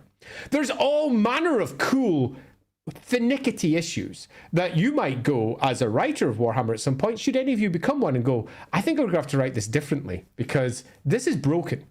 No, don't. If you are ever in this place in future and you're in a place where you can take Alarielle and look at her character, do so, because elves aren't human. And this is what this character represents, I think, more than almost many of the others. And that is that elves do not have the same social mores that we do. They are different. They have different views on age gaps. They have to. They just have to. because they are a centuries-long living species that die when they run out of interest in the world. That's pretty much the only time they die. They die when they're sort of bored with the world and they fade away. And that might happen after centuries. It might happen after, in some cases, thousands of years. It might be that they desperately don't want to fade away. But they are. So they use magic in some term or another to keep them going because their intellect wishes to keep on living. Hellebron Crone, I'm looking at you. There is a host of cool things this character offers in regards to incest, age gaps, stuff that we find problematic that elves don't necessarily find problematic. Also, we have some interesting things about elven maturity. When it doesn't occur. We've got a host of cool things about the gods. What are they? What aren't they? What is Ariel over with the wood elves? This character is broken in the lore. Almost everything, when you look at it, doesn't add up. But it can be made to add up. But when you do, and you accept every rule that has to be put in place from the previous editions into the modern editions, you end up with something that is a product of incest, that is itself a character involved with incest. There's a massive age gap that's deeply problematic by modern standards. She's a character who is warlike and extreme in a way that no previous ever queen has been, and there's an obvious reason why that's the case, because of Tyrion. And we get to view Tyrion through an almost correct lens, and that's that he is deeply cursed. And it shows in all of his relationship with the Everqueen and the child they inevitably have, which arguably breaks the world. And for me, that's beautiful. Don't forget about the traumatic uprising of not being allowed to be with her mother and sister who died while they were away. So she didn't get to build a connection with them, and she's deeply resentful of that, and also wasn't allowed to hang out with any other male elves until she was already Everqueen. Yeah, she's just such a fascinating character, and one that the writers involved, bless them, kind of didn't realize they'd made. I don't think any of them were quite aware of everything that the character implies, and what they have created for someone who then tries to come in afterwards and explain it all is something so fundamentally problematic and broken that I think it makes a perfect character. So if you are someone out there who writes for elves at any point, whether it's very recently or in the future or anything similar, don't mess with her. If anything, dial it up and make it all horrific, because this is Warhammer. Now, we don't need to dwell on the details. There's lots of ways we can write this, much as the Marathi Malarian Witch King issue can be fudged a lot, because Games Workshop doesn't like that sort of crap. It doesn't mean that it's ignored or put away and the writers behind the scenes don't know what's actually going on. It's horrible. And that's Dark Elf. That's Elf. And I think it's something... I'm so curious what the elf Arcane Journal is going to talk about. I'm terrified and curious. I'm terrified because I've got a horrible feeling they will sanitize everything, because it is the inclination of most writers where you don't need to sanitize, you just need to be careful with your language. Yep. Last couple of little super chats here. Sion, what would Estinian and Tyrion think of each other? Would Estinian be Asher or Druchki? Estinian would probably be Asher, in my opinion. Like, he's a bit of a vengeful asshole, but he's also very Eltharian coded. So if I take with that link, because I think he is very similar to Eltharion, I think him and Tyrion would actually get along quite well, because Tyrion is one of the only friends Eltharion has. Where Tyrion and Eltharion actually, because he's Tyrion. But those two get along suspiciously well, which is something we'll talk about a later date. What would Alarielle and Ysayle think of each other? They're very different. They're very, very different. I don't think Alarielle would think much of her at all, to be honest, but I think Ysayle would find her very interesting. For anyone confused, those are Final Fantasy 14 characters. Anyway, Miss Paradoxical, thank you very much for the Prime sub, by the way. I saw that earlier. And that That's the end of our stream. Thank you all very much. It's been marvelous. If you haven't already pressed the subscribe button and you're sitting there out there in YouTube land and haven't pressed subscribe, press it. If you're sitting there over on the other side of the world and you haven't pressed subscribe, press it, for goodness sake.